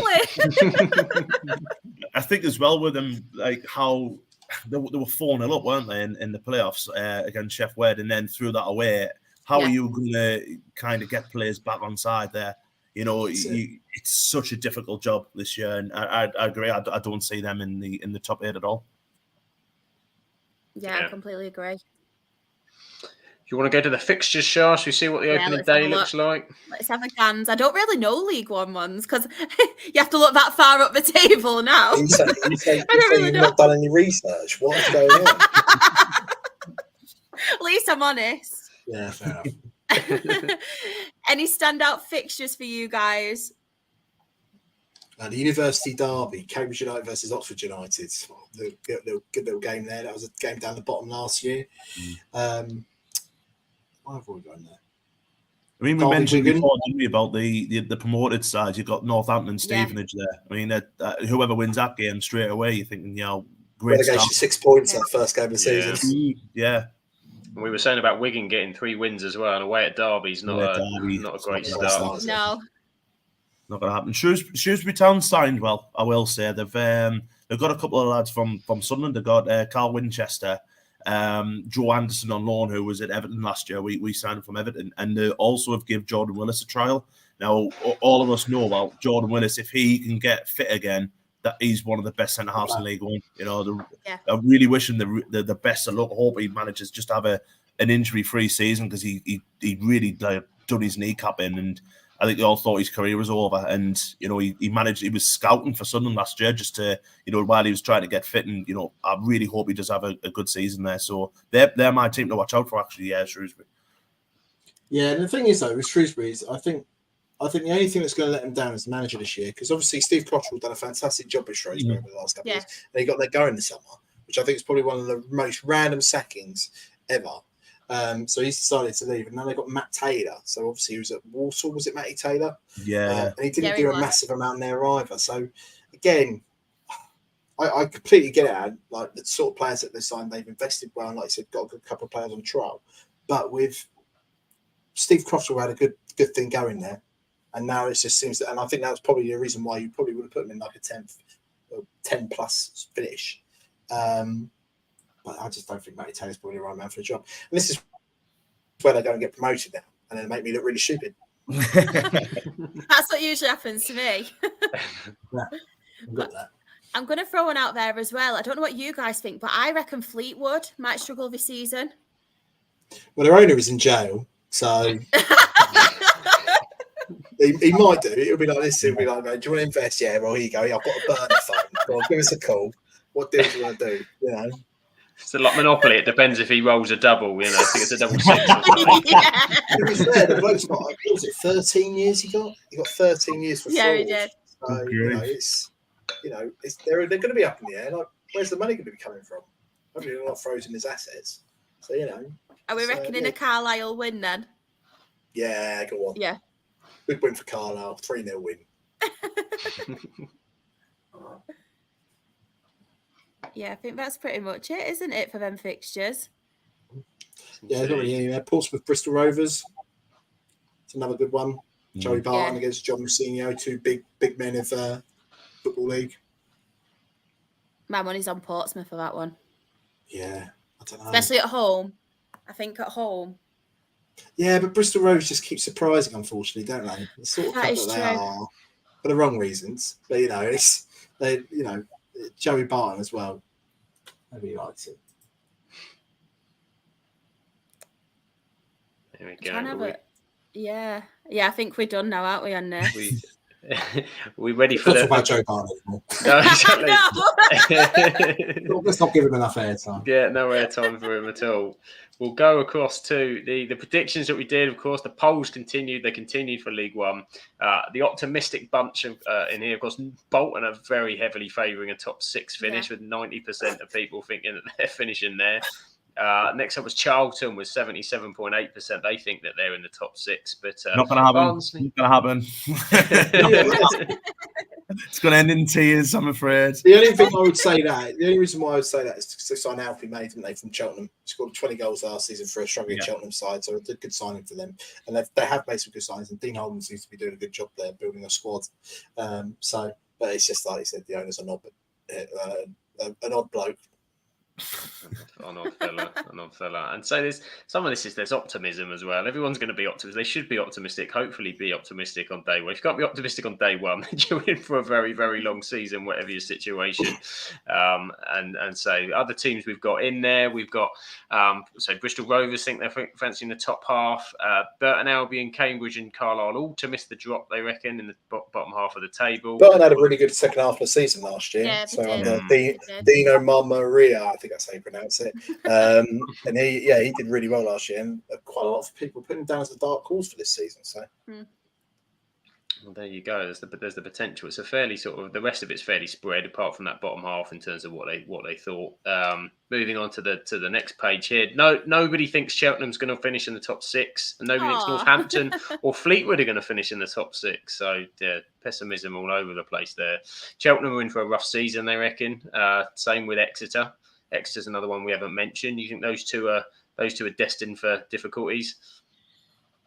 Yeah, I Cheltenham think are always one of them ones who are always down there, aren't they? Exeter had a good season last year, didn't they? But yeah. I feel sorry for the Fleetwood Town fans and the Northampton fans, where they're just like, no, we're not going to finish in the top 8, guys. Bye. Exactly. Forget about it. Forget about the dreams early. Leighton Orient think they're going to be in the bottom half, but avoiding relegation, and Lincoln fans thinking the same. Where Oxford are ones that they think that they might be challenging in the top half, potentially. Just under 30% thinking in the top 6 as well. Are Oxford a possibility for the playoffs and promotion? They're really poor last year. They're really poor. They only just missed out on relegation with 2 games to go. And luckily it was 4 worse sides. So I think 7th to 12th maybe, yeah. But I don't see them being higher than 10th. Yeah, I agree. Yeah, that matches the thoughts on the Twitterverse polls. Peterborough, as we just said, they seem to think they're going to finish in the top half. Portsmouth again, another who think they're towards the top. As the Reading, actually, Reading are fancying a top half finish. So the optimism from the Reading fans, that's for sure. Port Vale definitely fancy a bottom half. 70% of them think that they're finishing between 13 and 20. I think it's low, about 7.2% relegated. I would have put them down as one of the teams to go down this year, to be fair. Yeah, I agree. I would have. Yeah, particularly when you compare them to Stevenage fans, where 63.6% of them think they're going down. You know, there's definitely not shared sentiment from the Port Vale fans. Shrewsbury, they think, will survive. Wigan, they think, are going to get up there into the mid-table echelons. 37% think top half, 37% think bottom half, just 13.6% to be relegated. And just under 60% for Wycombe Wanderers think that they're going to be in the top half, but kind of no further beyond that. So any other shockers in there before we move on to League Two? I'm kind of pulling a prediction out quite early on the season that Ainsworth will end up back at Wycombe by the time the season's gone. I think he'll get sacked from QPR. I think he'll get sacked from QPR at some point, and they've got Bloomfield in there now, haven't they? And funny appointment, that one. That was a bit odd. He did okay at Colchester when he was there for a couple of games, and then he just got the job, and he was like, oh, he knows the club inside and out. So, but I still think it's a bit of a funny appointment, to be honest with you. They're hoping for Ainsworth Part 2, aren't they? But he's trying to kind of get a different brand, different style of football. But listen, Wycombe are good at one thing, and that's being ugly. And they'll have to do that, I think, again this year. But I just see Ainsworth back there. I really do. I think that'll happen. It's the magnet, the returning magnet. Absolutely. We'll keep an eye out for that one. We will keep an eye out for that one. League Two, shall we? Ready for League Two? I'll bring up the next one graphic here as well. And so we've got some. I was always nervous when we did the main pod about bringing up League Two last season. It was always just felt there was an air of tension in there, which is fine now this season. It's fine. It's fine. Yeah, it's all good. All that tension is going to be in the National League instead this year. Yes, I know. It's one more further down. One more further down to worry about. League Two, of course, and we have relegated from League One. We've got MK Dons, Morecambe, Accrington Stanley, and Forest Green. And of course, promoted from the National League was a huge amount of points was Wrexham and Notts County, with some heavy financial backing, to be fair. We'll start with Wrexham, and obviously they've not been out of the news for one reason or another. They've been a fairly slightly well-covered club over the last year or so. Just a touch. Yeah. How do you think, bearing in mind that Paul Mullin went off yesterday with a punctured lung and a friendly as well, which is not a great start for them. But it was sad. To be fair, hope he's all right. Quite ironically, the goalkeeper who did it is signing for Sunderland. So, sorry, Wrexham fans. I will say though, I'm not sure if Phil Parkinson's the man long term there. He's done well getting him out of that league. I think this is his level. I think he might get them out of this level. Listen, he's going to be well backed, isn't he? They've got a League Two squad already. The likes of Elliot Lee, who can probably play in League One. They're a good side. I really hope Mullin's okay. Depends how long he's going to miss. If they've got to go out and buy another strike, he's their focal point, isn't he? He's the talisman. And if he's missing for the first 6 to 8 weeks, we saw what happened last year with Stockport. That everyone predicted Stockport would go up straight away and do the double promotion, and they started badly. And it only just managed to make the playoffs, and since then have lost in the playoffs. So Wrexham are going to try and bar Louis up, aren't they? We know that's what's going to happen, but it's easier said than done. It's not always a given. But I do think they'll go up. So we'll see what happens with them. But documentaries are available with this side. We'll see what happens. But it's good to see them back, though. Good to see them back in the Football League. And we'll see what happens with them this year. It's been a long time out, hasn't it? I'm going to be controversial here. I'm going to be controversial too. I honestly don't think. Yeah, I don't think it's as cut and dry as what people are trying to make out, aren't they? A lot of bookies have got them as quite like 3-1, 2-1, 9-4, and stuff like that, and that is far too short for a team that's just freshly out of the conference. Yeah. It's far too short. And you've got sides in League Two who, you look at Bradford, who are always there or thereabouts, and they've still got money in them. Even Notts County have come up as well. Have kind of ball better, I think, so far than what Wrexham have done. But it is going to be a difficult. I think League Two, bar the Championship, is probably the most competitive league out of the four. So there's all sorts of sides who are there to kind of pick up if Wrexham do start badly. So it's going to be a really interesting league, I think. Yeah, I just think they're not going to do it. I think and this, I think I'm probably one of the only ones on Twitter. I don't think they're even going to make the playoffs this year. And the only reason I make that call is Mullin, fantastic player in the National League. He scored 90 goals in the last 3 seasons, including 30 for Cambridge in League Two. But if you look at his seasons before that, in 263 games, he scored 69 goals. I don't think Wrexham are going to be that easy, and especially if you watch a couple of games of them in the National League last year, and especially look at the second half of last season, they conceded the goal nearly every game. And you think you're playing against weaker sides in the National League, where it's not a great standard of football. A lot of those sides would play League Two football and probably struggle to stay up in League Two football as well. And I honestly don't think Wrexham will do it because I think they'll leak too many goals. I think they'll be, and they haven't invested. They haven't brought players in. I think they'll be, I reckon, a top 10 finish. And I think they should be pleased with that. Do you echo that? You echo that, Shah? You think Wrexham not the double? I completely agree. I think there's a lot more. I think there's a lot of quality teams in League Two this season. I'm not just saying it because Scoops is there. I think Gillingham's one. I think you've got Stockport. Yeah. Good night, everyone. Notts County. I don't think a lot of people are talking about Notts County enough. I think they're all going on too much about Wrexham, where I think Notts County are obviously going to be up there. We've got Salford. Salford's there. You've got your Bradsfords. You've got your Mansfields. I think there's a lot. And then you've got your relegated teams. I think MK Dons could be up there as well. So I think it's going to be a very competitive League Two, obviously, next season. But I don't think Wrexham will have the ending that everyone's expecting for them. I really don't. I think they will struggle. I really do. I agree with Scoops completely on that. There was a comment in the chat just before. I think it was Mr. Newman who put in that Notts County probably got a better manager as well. Yeah. And I totally agree. And I'm not just saying this because Phil Parkinson and had a terrible, terrible time of it. But I just don't see long-term Phil Parkinson being the man for Wrexham. Which would mean... The man's under pressure, isn't he? He is under pressure. The whole media... You look at the way he lost his rag with Bishop, with that whole challenge. With a man of his experience, it was so unprofessional of him to do that, to go after a 20-year-old keeper like he did. He said, I better not see me because I'm not very happy with him. But like, what are you going on about, mate? Literally, it's a 50-50. Yeah, okay, he's punched his thumb. He'll heal from it. But I just think the bloke has just gone down from, okay, he's a good National League manager. They've been the best team in National League history. But anybody could do that, with the money that they've got. I'm sorry, but we can't sit here and say that they're going to be back-to-back promotions the next 4 seasons, getting to the Championship. It ain't going to happen. They're going to be a mediocre League Two side this season. There you go, mediocre League Two. And the side we touched on, who came up with Wrexham, obviously, Notts County, who would have won the conference themselves by a canter, was it not for Wrexham last season? Are they going to finish above Wrexham, Scoops? Are they going to reverse the fortunes this season?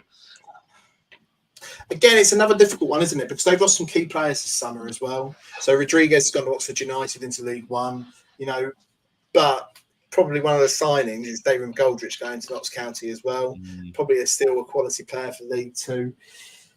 And like you said, Luke Williams is a brilliant manager, playing a good style of football, a nice branded style of football as well. And like I said, the only reason that they didn't go up automatically last year because of Wrexham. And I think as well, Macaulay Langstaff is fantastic. He's going to have a good season in League Two this year. But yeah, I don't know why, but I see they're going to have a better season than Wrexham. Yeah, I don't know why I can see it. And it might be.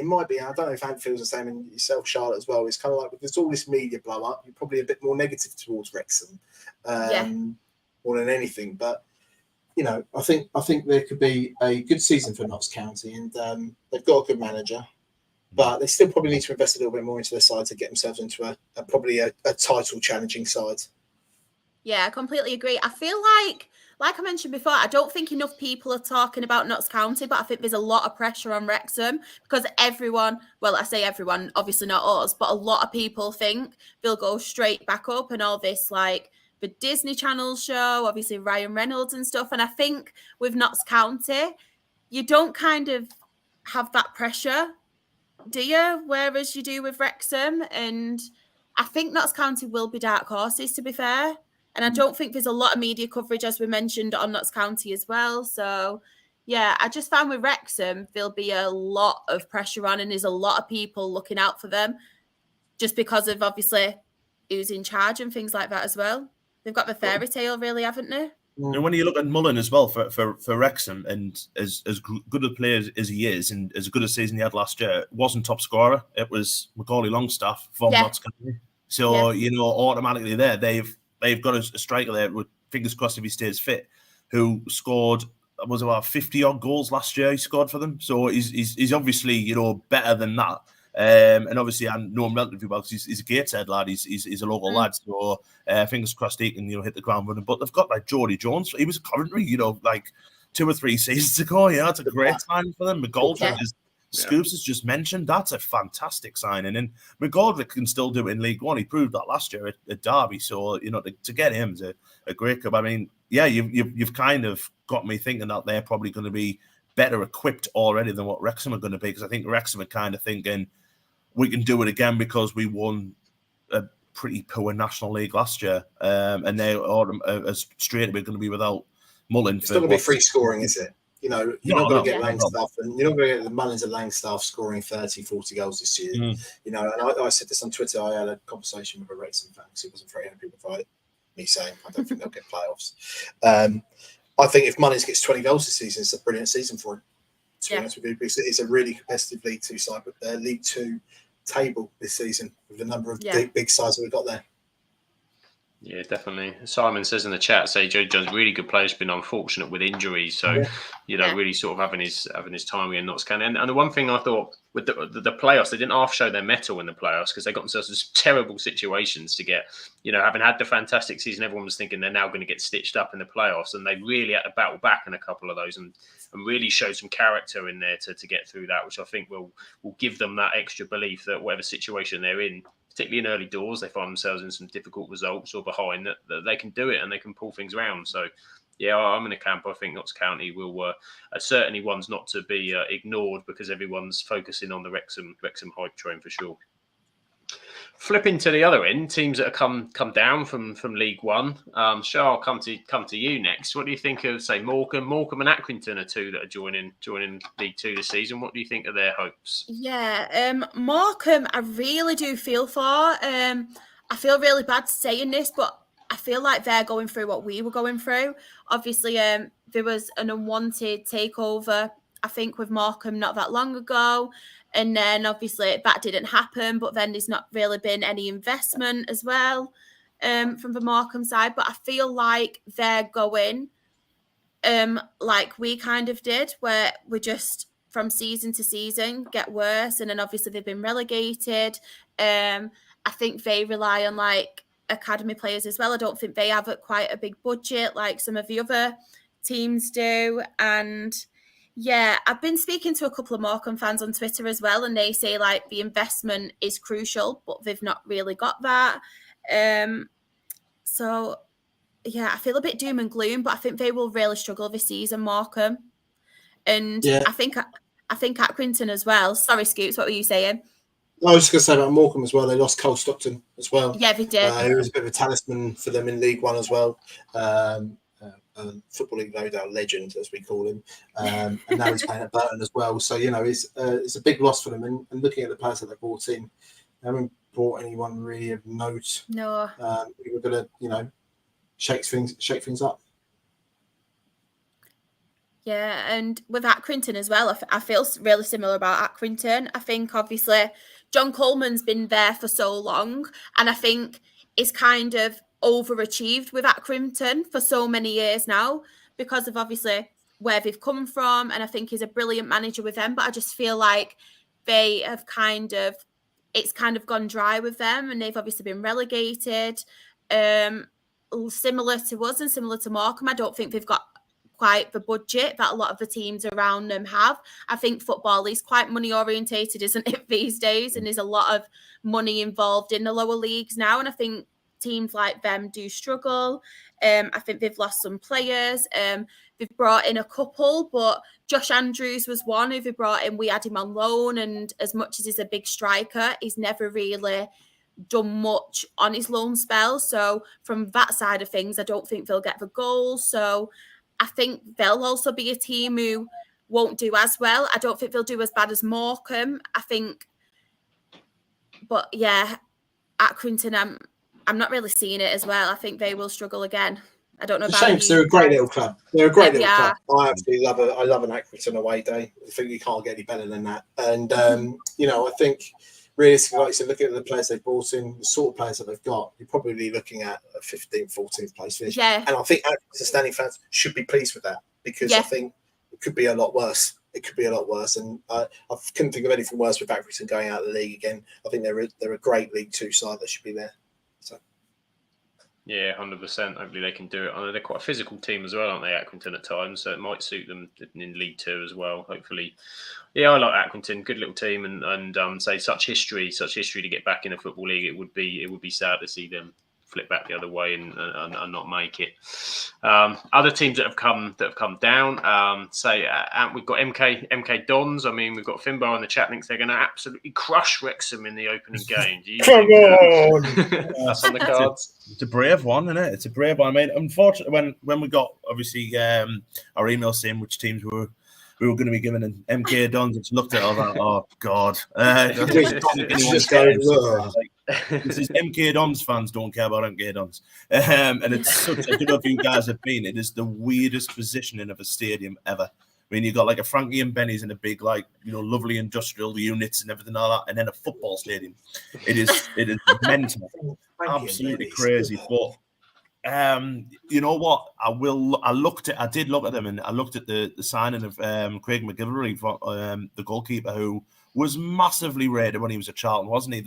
As Portsmouth as well, sorry. And they all thought he was going to end up playing Championship and everything like that. And for him to drop down into that league, obviously must say that they fancy themselves as promotion candidates. They're still relatively well run, aren't they? They don't let themselves get into much debt.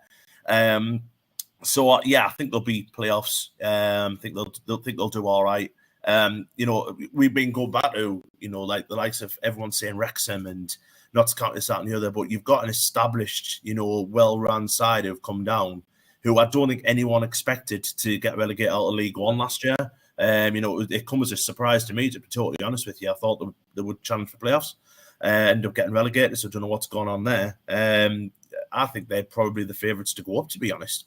But we'll see what happens. But them against Wrexham's a fantastic game to start the season, isn't it? I mean, what a game that's going to be. I can't see them crushing Wrexham, but it's winning it. It's sold out as well. It's a sold out. Yeah. It's a full house as well, so it's going to be a massive game. That is it at MK? Is it or is it Wrexham? No, it's at Wrexham. Yeah, so but they've still got tickets for their international fans, though. Just don't forget about their international fans. I think MK Dons made some decent signings, especially like Alex Gilby, brilliant signing for League Two. He was brilliant at Stevenage last year on loan. Good signing at this level. And they've also as well managed to keep some key players as well. Mo Isa as well. He's going to be if he can turn it on like he did in the first season. Who was managing before? Was it Russell Martin? What's mine there? Yeah, he was. Yeah, Yeah. Lingham Yeah. manager. Yeah, so he started switching it on. Then they got the other guy in, and he got them promoted.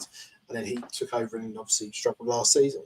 But yeah, if he could get some switch on, it could be a good side. I've got Jack Tucker as well, ex-Gillingham, good centre back. How's that? He's been relegated twice in 2 years. Oh dear. So I think they've got a good side. I think they'll be up there challenging this season. Yeah, it's a strong team coming down there. They're going to certainly be a difficult prospect to handle, and what a tasty opening clash that is. And we will give Scoops the opportunity to talk about his beloved Gillingham very soon. He's got one more team to talk to us about, and then he's worked all this way to get through to the Gills. Forest Green first, those Scoops. How are we thinking about Forest Green in League Two this season? Probably one of the most hated clubs ever. I don't like Forest Green. I don't like Forest Green at all because they say they're sustainable, but they're not. They just pile money into it and hope for the best. How are they going to get on this season? I don't know. Duncan Ferguson obviously getting the sack early on in the season. Another strange managerial change, and obviously Hannah Dingley becoming the first woman to manage a men's side for 2 weeks through pre-season. Dale Vince as well. I don't really like him as an owner. They've not got any players in. Ryan Innes at centre back, good player at League Two. Scoops hates vegan sausage rolls, confirmed. Yes, I do, Sil. Yes, I do. Can you tell? This physique. I just think I don't think they're going to have a great season this year. I think they're going to be around a mid-table side again, because I just don't like them as a club, and I just can't be positive about them, and I can't talk about them anymore before I actually vom. There we go. There's the summary on Forest Green. I know. Go on then, Scoots. I'll let you talk about Gillingham. Are you happy? You look a happy man now, because we've done previous shows, haven't we? I've been on your show before. Do you know what? All the doom last and 12 gloom. months, it's been a roller coaster. It's been a roller coaster being a Gillingham fan, and I think, you know what? Second half of last season, it was unbelievable. You think we scored 6 goals in 23 games first half of last season, and we were taken over by Brad Gallinson, the American billionaire property owner, and he's just changed everything. The club, it's just a great environment to be in. Our attendances have doubled overnight. From about 3,500 beginning of last season, we were averaging around about 6.5, 7 towards the back end of last season. It's just a great place to be. And, we had a really good January transfer window with the likes of Tim Dien coming in from Exeter, Ollie Hawkins, Tom Nichols, some really big signs, # Sleeping Giant, Matty Newman, what a man. And, it's one of those ones where we've had such a buzz January to May. How can we top it even more? So they take us to Italy for a pre-season tour in Como, and 350 Gillingham fans go out there as well. And it's just a fantastic experience. And then we topped it off with some amazing signings in January as well, with the likes of, June, July, with Conor Masterson joining us permanently from QPR, centre-back, fantastic player at this level, ex-Liverpool youth. To get him permanently on a 2-year deal is mad at League Two, as well as Max Clark got promoted with Stevenage last year. Brilliant left back. I really liked him. And I thought, you know what, we can't. It's a decent left back sign. We don't need anyone else. And then we go and sign Scott Malone, who played for 32 appearances for Millwall last year in the Championship, sign him on a free transfer. So, we just keep topping it. And then obviously with Johnny Williams joining, we hijacked that deal from Bradford, where he was literally sat in a Leeds hotel waiting to sign for Bradford. We had a call with the agent and said, why did he come to Gillingham? He lives 15 minutes down the road and he signed for the Gills. It's unreal. Who would think that Gillingham, the little tiny club from Kent, topple Bradford City fans, and they're mad. It's fantastic. And then obviously today we signed Ashley Naderson as well from Crawley. Offers something a bit different up top. Tom Nichols has been unreal for us. I'm pretty sure he ripped Rochdale apart last season, but everyone did. Everyone did. Don't be chuffed over that. No, I know. But we have got a brilliant side as well. Signing Shadrach Ogie as well from Leighton Orient. And Leighton Orient fans were gutted about that. So I think we've probably got another couple of players that we need to get in this season. Maybe another striker, maybe a winger, so we can start playing a bit of pace as well. What are your hopes for the season? I would love to be promoted. Do you think And it I would could love to happen? say I would love to say top 3. With the side we've got like George Lapsley as well from Mansfield. We've got a really good starting 11, but I just don't want to get too far ahead of myself. I think we're looking at. I reckon we're looking at a playoff spot potentially if it goes well. If we continue the form from last year, if you look at the second half of last season, from January the 1st, we're top of the league. So if we just continue that run and increase his squad as well, it could be good. Is Shea Ojo signing Scoops? No, he wasn't. That was apparently Neil Harris came out and said that was a load of old. He did say that, so it's not happening. We can't afford that. Can't afford that sort of signing. So, but yeah, it's going to be a really positive season in Kent. Whatever happens, compared to the first half of last season, it can't be any worse than that. Is Neil Harrison man as well? Is Neil Harris man? Yes, 100%. Yeah. 100%. I must admit, with the 6 goals that we scored last year from August to January, I didn't question Harris. He was still in limbo there. He couldn't afford to get these players in. He didn't have any money to do it, so we had to deal with the worst. And yeah, I think he's the man for the job. He showed out the second half of last season. He might not be the style that people want to see us play with an attacking side. He likes to sit back. He likes to nick a 2-0 draw, a 2-0 win, and be defensively solid. So, and I can tell you now, my old man, he hates it, but I don't care. As long as we get 3 points up the Gills, I think a good thing about having a property developer, billionaire property developer there, Scoops, is, and I speak for probably every away fan who's ever been. Shut up, man. I know what you're going to say. Finally get. Oh, he's ended him. Oh, that's a shame. Oh, He's back. I could tell. Sorry, you cut out there, but I know you're going to talk about our scaffold away stand. Oh yeah, I mean, like I said, sorry, I'll say it again. I think every away fan in the country that a billionaire property developer must look at that and think, "I'm getting rid of the scaffolding." Yeah, we say that. It's so uncomfortable. it is so uncomfortable. I mean, I don't think I've ever been. Who cares? It's away fans anyway. Nobody cares about them. Yeah. I don't think I've ever enjoyed a 4-1 defeat less. 4-1 win less than what I did there, because it was just horrendous. I think thinking it was going to collapse at any moment is not a great. We were game 1-0 up after like 1 minute. Tommy. Yeah, that was it. We were like, that's it. Lost 4-1. Eve scored dead early on, and then we equalised straight away. Ended up winning. I think it was 3-1 after about 20 minutes. It was a mental game. But it was like end to end, wasn't it? Like, I think Gillingham hit the post 3 times or something like that. It was just a mental game, wasn't it? It was like, it was strange old game. But I mean, speaking of obviously experience with Johnny Williams as well, that's a great sign in League 2. He can still do it. Really good sign. They've done. I was just looking at them at the transfers there, and Scoops mentioned, I mean, Malone, who was playing regularly for a championship side who ended up nearly in the playoffs, has dropped 2 divisions. It says everything, doesn't it? Certainly does. Gillingham massive everywhere they go. That's what I like to say. There we go. That's the verdict. Glenn says Crawley going down dead cert. So I've seen a lot of everyone. I feel sorry for Crawley fans. They've been stitched up big time. And the worst part is they were looking at Gillingham as well. So we could have been in that boat. And also as well, they looked at Bradford as well before they got bought out. So it's a horrendous situation. A friend of mine, Skibby, obviously his family are from Crawley as well. It's a horrendous time for them. They're losing their best players left, right, and centre. They're going to be playing National League football next year. Yeah, be them and Harrogate, I think. Harrogate. Harrogate. They've been pushing above. They've always had a good start in League 2, but then second half of the season they've always poor. And it's just lucky that they've had worse size blow. Sorry, Charlotte. There we go. Sorry we didn't get a takeover like you lot. What's going on? Whoa!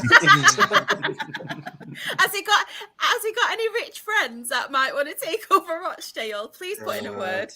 Yeah, I don't know about that. I beg. Desperate times. There's always hope. And so, talking about other teams in the league, we think if Gillingham are going to take one of those top 3 spots, and where are the other 2 coming from? So, a lot of money as well in the league with Bradford, with Salford, with Stockport. Where are you kind of back in with those other teams? I think Salford are at the kind of crunch situation where they have to probably go up sooner rather than later. So I think they'll have a good season, see what they're good. I'm not sure what they've done, bringing signings in or anything like that. Bradford, again, with Mark Hughes as well, should be doing better. I think Stockport will be there. I really do. I think they'll have a good season. I think they'll go up. I've had my mind changed with Wrexham and Notts County. I must admit, I do think Notts County have got the better chance out of the two.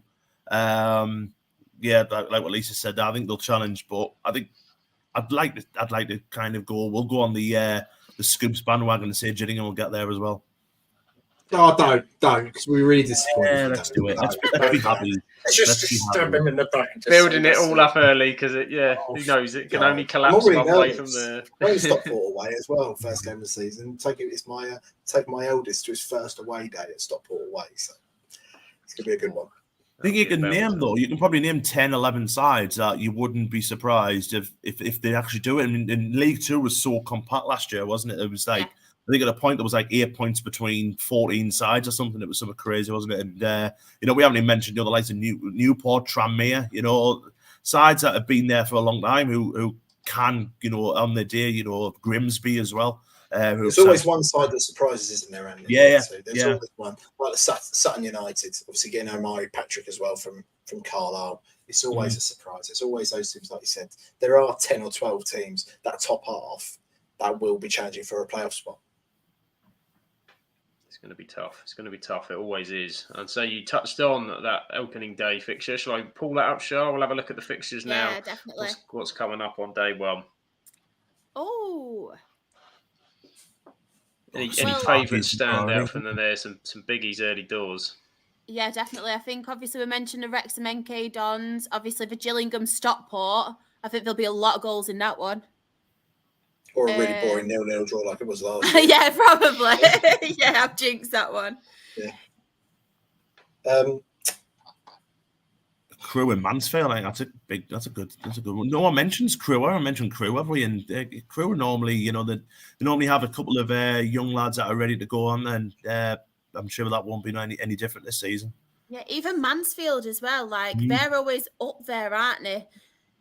Yeah, but they've been disappointing last couple. Like last year, they missed out on the playoffs by 1 goal, didn't they? And they lost in the playoff final to Port Vale the season before. Cuff's had 2 seasons now. I know they lost George Lapsley and Ollie Hawkins like halfway through last year, but I think if he doesn't do something this season, Clough, he's going to be in trouble. I completely agree. They've invested a lot of money into that club, and to still be playing League Two football, very similar to Salford as well. And I look at those sides and I think one of the big games of the weekend is going to be Sutton United versus Notts County. I think both sides are going to be around there, probably top 7, 2 decent sides there. But also as well, maybe a bit of a dark horse this season. Colchester United, they've had a really good transfer window and they've had a couple of tough seasons, but they know deep down that they are a playoff challenging side and they should be doing a lot better than they are. Yeah, definitely. And Swindon and Rubbish are going down. What do you guys reckon about Doncaster? Because they've been a bit weird, haven't they? Like last season, especially. Do you reckon they've got Grant McCann back? He's a good manager, a very good manager at this level, and he's always done well. He did well at Doncaster the first time round. Doncaster are just doing a piece for just pointing old managers again. But as well, I think with the sort of calibre and sort of side they are, I think they could do it. I think they could have a half decent season this year. Doncaster again, they had a really poor season last year as well. Certainly did. So epic games early on. Of course, we've got some more predictions. We polled League Two as well. Because why not? Let's do them all. We went poll mad and see how the fans think. They think Accrington again. They think struggle, but think will survive. AFC Wimbledon one we've not touched on either. I think that they're going to be struggling towards the back end of the table as well. 13th to 22nd with 72% thinking that's where that they will stay. Barrow think they're on for a top half finish. Over 50% thinking they'll be between 7th and 12th. Bradford fancy a top 7 finish. Doncaster fancy a top 7 finish themselves. They think they're going to be in the top half. Very optimistic, the Doncaster fans. And then we have Colchester. Colchester think they're going to be struggling towards the back end of the division. And even Crawley fans are waving the white flag here, with 86.5% of them thinking that it's game over. Any shockers out of that board there? It's a pretty big percentage, isn't it? But Crawley fans thinking 86.5 already. We haven't kicked a ball yet. That's not looking good for them. Yeah, it is sad. You're right. Yeah, really it I'm is. surprised yeah. by the high percentage of Doncaster getting to the playoffs, 50%. Yeah, I think that's probably more of the appointment of Grant McCann. I think that's probably going to be doing it more than anything. Probably the case, yeah. That's it. Early doors, you're grasping on anything the start of the season. Anything, any little snip of optimism, and you're all over it. I think as a fan, Doncaster certainly grabbed some of that. Forest Green, who said they think they're going to be towards the bottom end, so you don't have to worry about them scoops because Gillingham think they're going to be in the top 7. So there you go. You'll be miles apart from that. Hashtag sleeping giants. Exactly. Hashtag Sleeping Giants. And Grimsby, another, they think will be in the top half of the table. Just under 40% think they'll finish in the top 7. Yeah, to be fair, they've had a good transfer window. And I agree. They're unlucky not to have a better season last year. And I think they've invested well. So I think this is not a bad shout. Top 7, maybe top 10. Yeah. Top 10 possibility. They think they're up high. Harrogate follow the thoughts that they think they're going to be fighting towards the bottom, but think they're going to survive. 65% of them think they'll be 13th to 22nd. Only 3.4% think they're finishing in the top half. So definitely no optimism in a fortunate season. I like how more of them think that they'll finish top 7 than they'll think 7th and 12th, though. Yes, they do. Yeah, so it's super optimism or no optimism whatsoever. Yeah. That's the way that they're going with that. Mansfield, 70% think they're 7th to 12th. They think it's going to be similar to last season. MK Dons back that they think they're going to have a strong one. Morecambe struggling. And Newport or another who think they're in relegation trouble. I'm shocked about Newport. I don't think they'll do brilliant this season, but I wouldn't have had them down to be relegated. They've had a couple of tough seasons, haven't they? And I think true. Since Mickey Flynn left, they've really struggled, haven't they? They've struggled to replace him and struggled to get a squad going there. So they have been down in the last few seasons. So I'm not surprised that they are that negative towards relegation. Isn't it because Josh is going to start going as well this season? He said, that is true. So that's just absolutely definitely relegated. Definitely relegated. Because he can't get tickets to go to see Wrexham, can he? So he stuffed them before they've started. And they've got to say Notts County and Wrexham are both backing themselves to be in the top 7. They think they're going to continue on. As do Salford, think they're definitely on for a top half. And Stockport are the other ones who think very heavily they're finishing in the top 7, 80%. Stockport being tipped by a few people to be promoted. Do we agree that they're going to be there? Automatics or playoffs? Yeah, definitely. Stockport I reckon. Yeah. I think what got them last season was the run. I think they had a bad run at the start, didn't they? They were quite inconsistent. Yeah. But I think if they would have done better with that, I think they would have obviously gone up. I think they've got a brilliant manager as well. I think he's great, Challoner. They've got some good players as well. Obviously, they've got Paddy Madden. They've got, is it Wootton? They've got Nick Powell as well. He's just signed. So I've been talking to some Stockport fans and they've said in the pre-season friendlies, you can definitely tell his quality is massively a standout player. So I think if they keep him fit, I think Stockport are definitely automatics in my opinion. Stockport up there. And the other side, we think Tranmere and Walsall both think they're on for a strong top half finish as well in terms of their fans. With Sutton and Swindon thinking they're probably... Swindon's fairly spread, actually, and Sutton are pretty confident they're in the bottom half. I think Swindon fans, by the looks of that, don't really know what to expect. 20% in the top 7, 34% in the top half, and just under 40% in 13th to 22nd. So covering all bases at the minute, not really too sure. Well, I just saw in the private group chat for the show, Ocus Road said, I predicted Gill's top 3, then Scoop said Swindon to go down. Looking forward to chatting. So that's going to be fun. Look forward to that when the season starts. On the, I can't do any show he's on, unfortunately.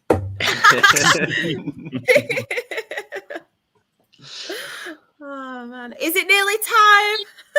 You've waited patiently, Charles. Patiently for. I don't know what's longer, this or Lord of the Rings. I know. We're nearly in Mordor. We're nearly in Mordor now. I know. We're nearly there. Oh, we flip back. There we go. Oh, it's so sad to see, isn't it? Yeah. So sad to see. Shall I start with Rochdale? Shall I get it out of the way? Yeah, go on. Well, the Jim McNulty appointment, I will be very honest. At first, I was a bit disappointed because I thought it was a cheap option. Obviously, we don't have much money, so we're not going to get a great manager. But I thought, oh, it's a cheap option. Here we go again. But then when I sat and thought about it, I thought, well, at least it's someone who genuinely cares about the club. We've gone with an experienced manager in obviously Jim Bentley last season. We didn't do very well under him. Obviously, we took the risk on managers before that, like your Robbie Stockdales, who have come from obviously academy teams. He came from West Brom, didn't have the best season. So I looked at it logically and I thought, do you know what, Jim McNulty, at least, with him, he has an idea about the club. He knows the good apples and the bad apples who are involved at the club at the minute. And yeah, I think this season I'm not expecting much. I will be quite happy with obviously a top half finished. I think it will be quite a hard season for us. I think like we've seen Oldham struggle last season and then they found the feet. I think the only difference with us is obviously we've lost some big players. We've lost some obviously key players as well. We've kind of had a massive rebuild. We've done all right with signings. We've signed Harvey Gilmore, who was at Halifax. So he obviously knows that division. Adam Clayton from Bradford as well. He's a good signing. We've signed Cody McDonald on loan from Stockport. So that's our midfield, who I reckon will start. We've signed a goalkeeper from Wolves, who was at, I think it was Solihull Moors last season, and he did quite well. So Jim McNulty has been bringing in players who know this division, which I'm happy about. But yeah, I think I'm not expecting much this season, but I'm just happy to win games, if I'm being honest. You'd love to see a win, wouldn't you? Yeah, honestly, I think it's just been a really difficult and hard few seasons that I would happily take us just trying to get the club back because it's been so negative. The fans have been so against each other. They've been so split. It's just not been a really good atmosphere. So I'm just hoping we can have a decent season. But I think the only problem is I think if we don't get promoted this season, obviously next season, I think we lose our academies and stuff. I think that is the only problem. You know, the funding for the academies. Yeah. So, yeah, it's a really tough one, but who knows? I'm trying to think positive here, and then next week you'll probably see me being all negative. Yeah, give it a couple of games. Yeah, give it a couple of games. But yeah, that's my thoughts on Rochdale anyway. That's my thoughts on Rochdale. Still a great away day though. Everyone says that because of the chippy. Never did it. We always just go there and lose, so that's why I never went. Yeah, honestly, I kind of erased 4 years of League One out bar Rochdale away. A couple of really, really good away days, and I do, like I say, obviously Charlotte, we've been on a couple of podcasts. I do really wish them all the best. Really hope they come back. I don't think they will, not this season. No, I don't. Really just hope that they can sort themselves out because it is a good away day. I'll take that. Hartlepool as well. I think Hartlepool, I don't think they'll go straight back up like a lot of people are thinking, to be honest. I think depends if they keep Josh Umerer. If they keep Josh Umerer, he's going to give him a chance. But that is a good point. He's been linked to Gillingham and who hasn't? But everyone has. I know. It's just what happens when you've got millions and millions of pounds to play with now and stuff like that. But I think, like you said, I think there's better sides in there. I think Oldham are in a much better position now to change up there as well. And Hartlepool again, they're another coming bit of turmoil with the fans and the owners and so on, aren't they? So it's again, if they get anywhere near playoffs, they should be pleased with that. Yeah. I think the only thing with Hartlepool as well is they've obviously got John Askey now, haven't he, as manager? And he's quite good manager. Yeah, he knows that division. Yeah, so I think that's the only thing, kind of like when they were in the National League last time, they had Dave Challoner, that manager who kind of knows that league. I think that's the only thing that they've really got on some of the other teams. But I think, like you said, there's Chesterfield, isn't there? There's obviously Oldham now. As well, haven't they? Yeah. So and also York City. York Yeah, City have York. made some hell of a signings. They've signed that Deepo Akiyemi from Ayr as well. They paid out for him, who's the top goal scorer in the Scottish Championship last year, which is basically non-league, isn't it? So they've made some big signings. York, especially, they only just stayed up last season on the last day. So I think they've got a chance of doing something big this season as well. Yeah, David Stockdale as well, signed for them. Callum Harriott as well, who played for Gillingham last year, wasn't a bad little player, just got injured. I think they could be. I think they could be up there this year. Yeah, honestly, I couldn't call it this season because there's not many. Is there any part-time teams in this league anymore, or are we all pretty much full-time? Not many. Anymore, I don't think There's not many. I assume like the likes of Altrincham and stuff like that are. Yeah. And then obviously promoted from National League North, we had AFC Fylde. That'll be quite a tasty one between us and them because I won't go into details. That's a whole nother podcast. But our ex-CEO, David Bottomley, who we had a lot of trouble with, he's now at AFC Fylde, and a lot of fans are like really looking forward to that one to kind of tell him what if we all think of him, even though we should already know of that. AFC Fylde are one of those sides, aren't they, where they didn't they have a 5-year plan to be Football League, and they actually had the date on their shirt of the year they'd get Football League. And Jim Bentley got him relegated. Who we had last season, Jim Bentley. I'm sure he got AFC Fylde relegated. He did, I think, was that the year when they only got about 5 points or something? They didn't get many points at all. Was that under Bentley? Yeah. I'm was just looking at the COVID. Was it? One I of think the it was. years? Yeah, I think it was. Yeah, they didn't get many points at all. I'm just looking at the Kidderminster Harriers badge, and it looks as something you get on a beer, doesn't it? It's a lovely badge. A good side, Kidderminster, aren't they? Old Football League sides. I know a Kidderminster fan comes into my chat sometimes, and they weren't even expecting promotion last year, and then they did it through the playoffs. And the same with Oxford City. I think it's their first time they've played at National League level. So you can't really expect them to have massively great seasons. But I think if any of them said safety on the last day of the season by 1 goal, I think they would all take it. 100%. I think looking at the National League as well, I'm very surprised that Gateshead don't kind of take the advantage of having Newcastle and Sunderland's academies just on the door. You don't see it anymore, where they used to do that quite often. I mean, Jordan Pickford's first loan move was to Darlington, but England goalkeeper, he went to Darlington. And it doesn't happen anymore where they look at that and bring in some academy products, because they could really do so well in that league, and they choose not to do it. It's a little bit strange. There were some key players as well, didn't they? Last year, what's his name? The guy from Notts County, is it Scott? Edwin Scott or something like that. I think they lost him. Yeah, and obviously Macaulay Longstaff was at Gateshead the year before. Yeah, exactly. And you've got some good players there. And obviously, is it Michael Williamson, the ex-Newcastle, he's manager, isn't he? He's the gaffer, yeah. I think he still plays. I think he's player manager as well. I mean, they had a pre-season game last week get cancelled at half time because some guys got purses onto the pitch. That was scary. That was a weird one. That was weird. And obviously, is it Ebbsfleet, they pronounce? Yeah, it's Ebbsfleet. They're actually our first game of the season. We're at home and we're actually on telly for that.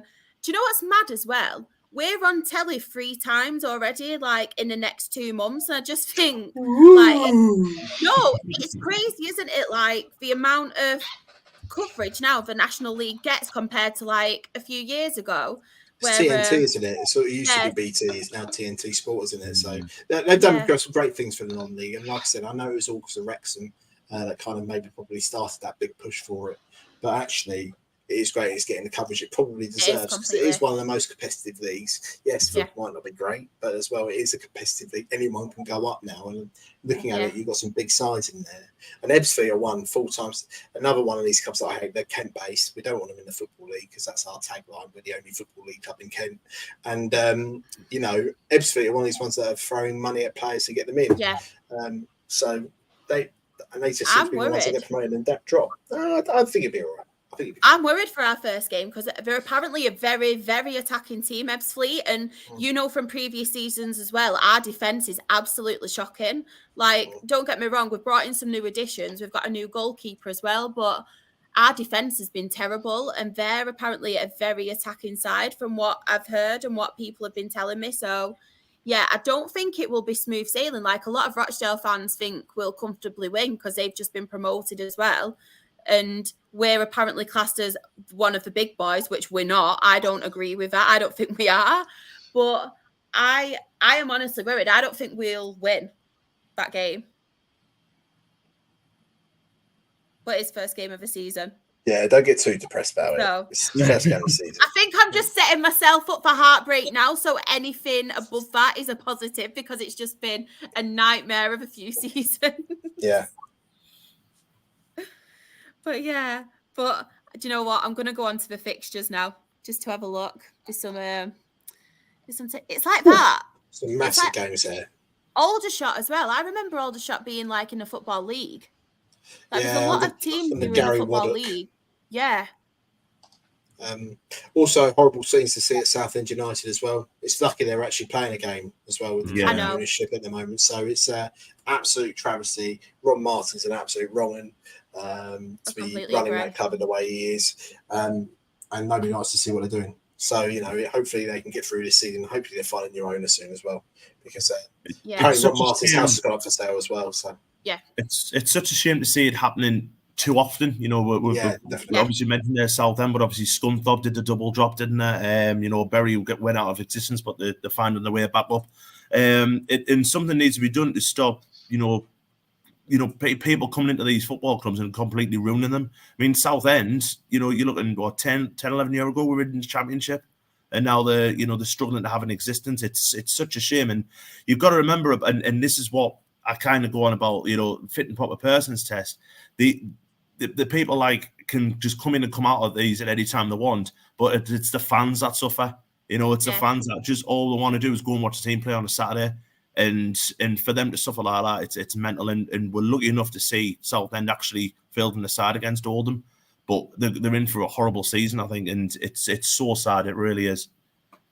Yeah, like we mentioned as well, like the fans and stuff. I just want to give a big shout out as well. I've been listening to a lot of Twitter spaces with Southend fans on, and they're trying to get the word out there because obviously the media aren't covering these sort of issues, and it's so sad to see because these are what people should be covering to get them in the limelight and let people know what issues these teams are having. But the Southend fans, every night they've been doing Twitter spaces to try and spread the word, obviously to try and let other people know what's going on.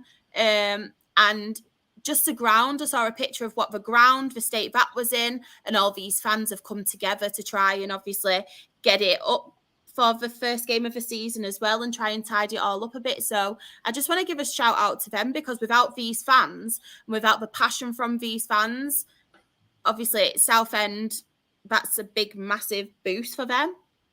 Like having people like that who want to help and who want to try and get the game on as well. Yeah, I think you've hit the nail on the head there. I really do. With that, the media should be reporting this a whole lot. I mean, who cares about the latest player going up to Saudi and filling the pockets up? Exactly. I don't really care about that. I'd rather see a really good British side who have at the time had some very high days in the football league. Let's see what we can do about getting them back on the feet instead of going on about the likes of Jordan Henderson going to Saudi Arabia and filling these pockets. I don't want to hear that in the media. But that's maybe I also think. The same happened with Bury as well. Like obviously when they were going on and their struggles and stuff, and they're a rival of ours, like they're a local derby and stuff, and it's so sad to see, but they were only reporting on it like the final day, and it should be an ongoing thing. Like this, we all see it now, some of the stories, what are in the media, and I think to myself, like, why are you reporting on this? It's like such a body has gone to the shop. It's like Marcus Rashford has gone to the shop, or Marcus Rashford has parked on a double yellow line or something, and it's like that's getting coverage, whereas these issues aren't, and that's what really, really, really gets my back up. No, you're spot on. You're absolutely bang on there. And so it's only getting more ridiculous, isn't it? Because you've now got the other spectrum, which is we're all seeing with Saudi Arabian money and football and money, and just seeing these numbers just go in. Because you're not, there must be a way to get Southend a bit of this to get out of trouble, and it's just the two things are so far apart. It is becoming like two different worlds of football. Well, I think it was what Kylian Mbappe could have earned in a minute would have pretty much saved. Yeah. Well, not a minute. It's probably about an hour. Yeah. Basically enough for them. Yeah. To stay up or to basically to survive, which is just sick, isn't it? It's wrong. It's just plain wrong. Wrong. It just gets me so angry. It really does. And I've had my say on the other podcast, haven't I, Sam, as well? How angry it makes me feel. Yeah. We'd never have any trouble with you expressing your opinion, Charlotte. I know, that's not an issue. That is true. I don't know if I want to see the predictions now, though. It might make me even more depressed. This is true. What your lot think is going to happen this season, we'll get to you. But I say at the minute, AFC Forward, they think they're going to be in towards the back end of the division. So do Aldershot think they might be in trouble. 90% of them think they're going to be in the bottom half, split between just above and below relegation. We also have Altrincham there, who are 13th to 20th. Half of their fans think they're going to finish there. Where Barnet think they're going to be in the top 7, as do Boreham Wood and Bromley. Of course, made the playoffs last season as well. So those three think they're going to be about. But of course, the strong standouts, Chesterfield, who were a fantastic side last season, and just had Notts County and Wrexham sat above them, have made, as we mentioned earlier, some fantastic signings. They're pretty confident that it's a top 7 finish. I don't think we're going to disagree with that, are we? No. There we go. And then moving on, we have next with sort of Dorking are 13th to 20th. They think they're going to finish there. Eastleigh is actually my local. They're my local. I've seen them a few times last few seasons. They love to just be on the perennial of the playoffs. As soon as they get into that playoffs, then the nerves and everything jangles and they drop out. So I think like the last 3 seasons have been exactly the same for Eastleigh. Is Ben Streven still manager? Yes, last time I saw he was. Yeah. I think so. Excellent. So I think it'll be much of the same. It'll be on the skirts and then they won't make it. That tends to be the case. And they'll be sat in 8th or 9th, and it's pretty spread for them. Ebbsfleet and Halifax think a bottom half finish. Gateshead, so Mr. Luke's in the chat. I don't know whether he thought they were going to finish 8th to 12th, but 48% of your fans think that they will. With some thinking they may sneak into the top 7. Hartlepool are pretty heavily fancied, 71% in the top 7. Kidderminster think, just coming up, that they can survive 13th to 20th, 67% of their fans. And Maidenhead think they're in for a difficult one. Almost 70% think that they're on for a relegation this season. And finally, we'll go straight to Rochdale. It's pretty spread. It's pretty spread. No, to be fair, that's about right. I would honestly take that right now. I would take it. Yeah. It's a safety. Anything can happen, basically. That says it's all up for grabs according to those percentages. And Oldham were the most vocal actually on the polls. But vocal, they wanted a poll for first place only. They're very, very, very optimistic, aren't they? Yeah, very confident. A couple said no, it's first place. Whether they multiple voted, I don't know. But 92% think they're in the top 7. That's for sure. And the complete reverse, if you're an Oxford City fan, think they're in terrible trouble. 88.5% think that they are getting relegated. Solihull's pretty well spread. They think bottom half. I've avoided Southend because, to be honest, their focus is just on having a football club. So predictions probably aren't really the focus for those guys. We have Wealdstone think that they might be dropping out of the division. Pretty spread. None of them think they'll be in the top 7. But Woking and York do fancy that they'll have good seasons as well. So quite a few sides with some spread opinions there. And that's that. There we go. I know. We've made it. We have. I've literally been standing this whole time, and now my feet, I reckon my ankles are the size of my 93-year-old nan's. Your calves are going to be like Jack Grealish come the end of the season. I wish. I'll be like an upside down triangle, But yeah, that's been the Absolute Football Podcast. First ever episode of Absolutely Lower League. And I just want to thank everyone in the chat. Obviously, there's been some fantastic interactions. If you've not already, please do subscribe to our channel. And yeah, thank you guys as well for talking football with me. It's been a pleasure.